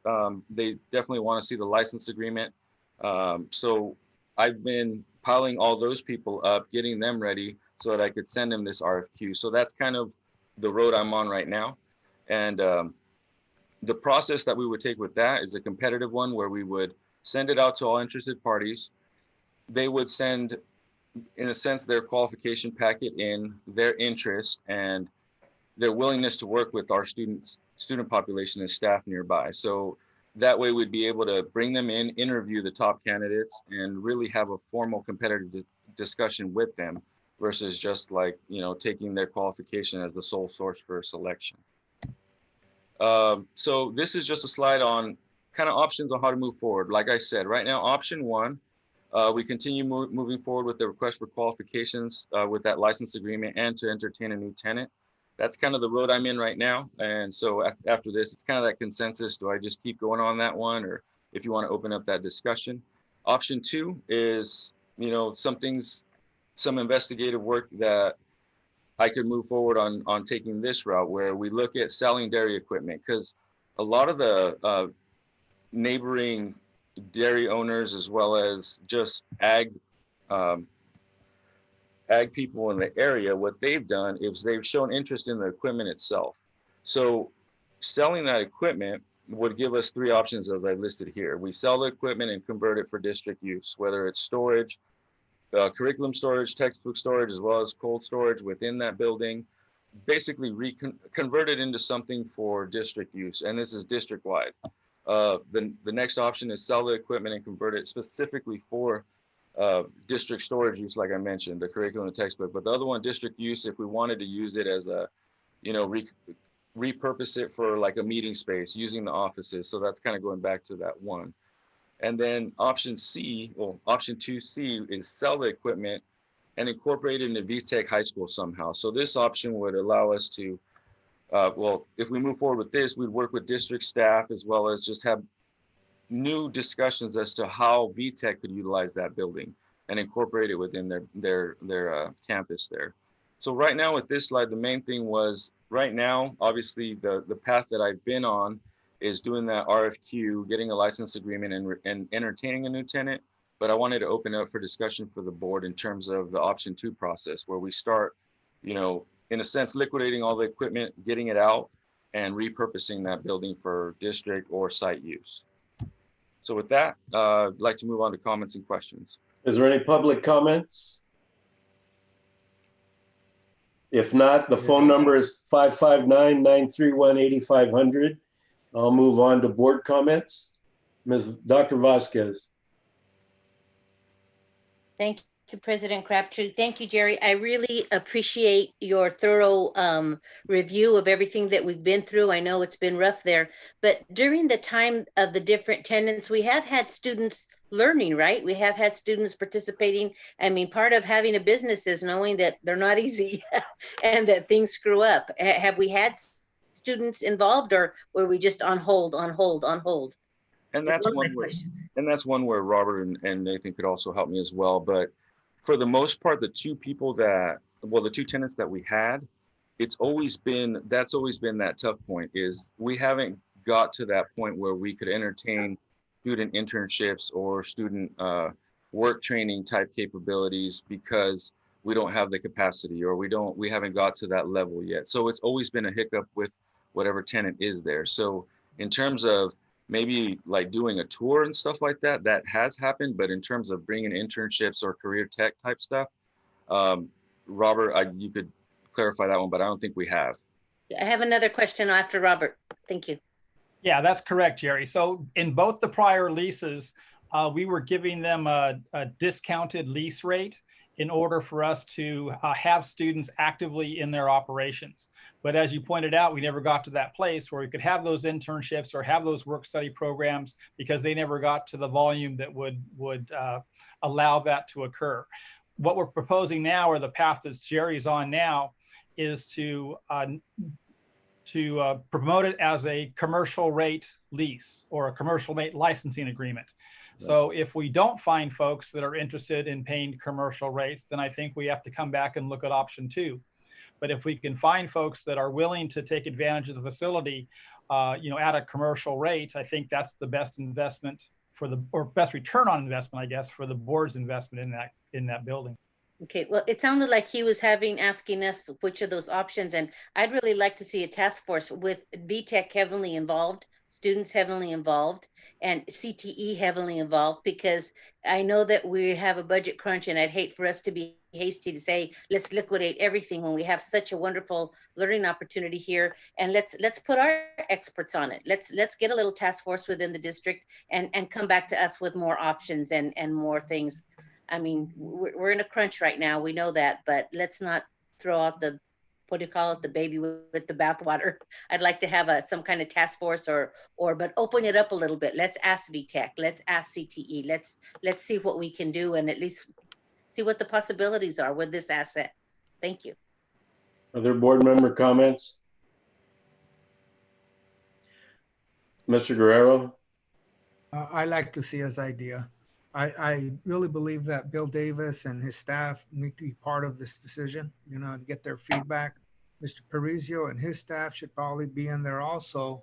And, maybe they'd come up with a good project. It's sitting there anyway.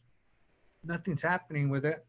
Let's get some people working on it and see what our staff tells us. And they may come back and say, hey, we can do this or we can do that. Or they may say, we don't want it. My guess is they've already done some of that. This project has been a burr under my saddle since it started, and I won't even get into all the details. The two people that were in there, they said they were going to develop curriculum to teach kids what the dairy business was all about. It never happened. Operations that small will always struggle. Where they're going to find the time to run a dairy and try to teach kids, they proved it. The last two tenants proved that it isn't going to happen. And I don't believe it'll ever happen. I think it's a shame that we've invested as much as we have in that building, but I've got to believe that there are other alternatives for that building.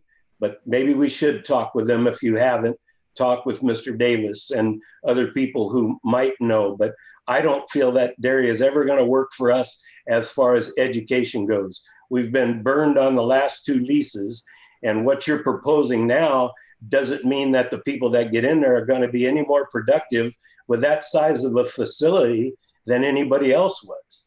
But if we make it too easy for them, which we did with those previous leases, it's easy enough to walk away, which is what the last two did and we got burned all the way around. So I'm not in favor. I would rather just cut our losses if we can't come up with something else, then let's look at alternatives. But I don't think there are any good ones there as far as this dairy is concerned. That's my opinion. Is there any other comments, Mrs. Naylor? Yeah, I'd say the same thing as Board Member Guerrero. I think that you need to get all the stakeholders involved in the decision though. You know, get the CTE, get Bill Davis and have them look at it and see what's the best use of that.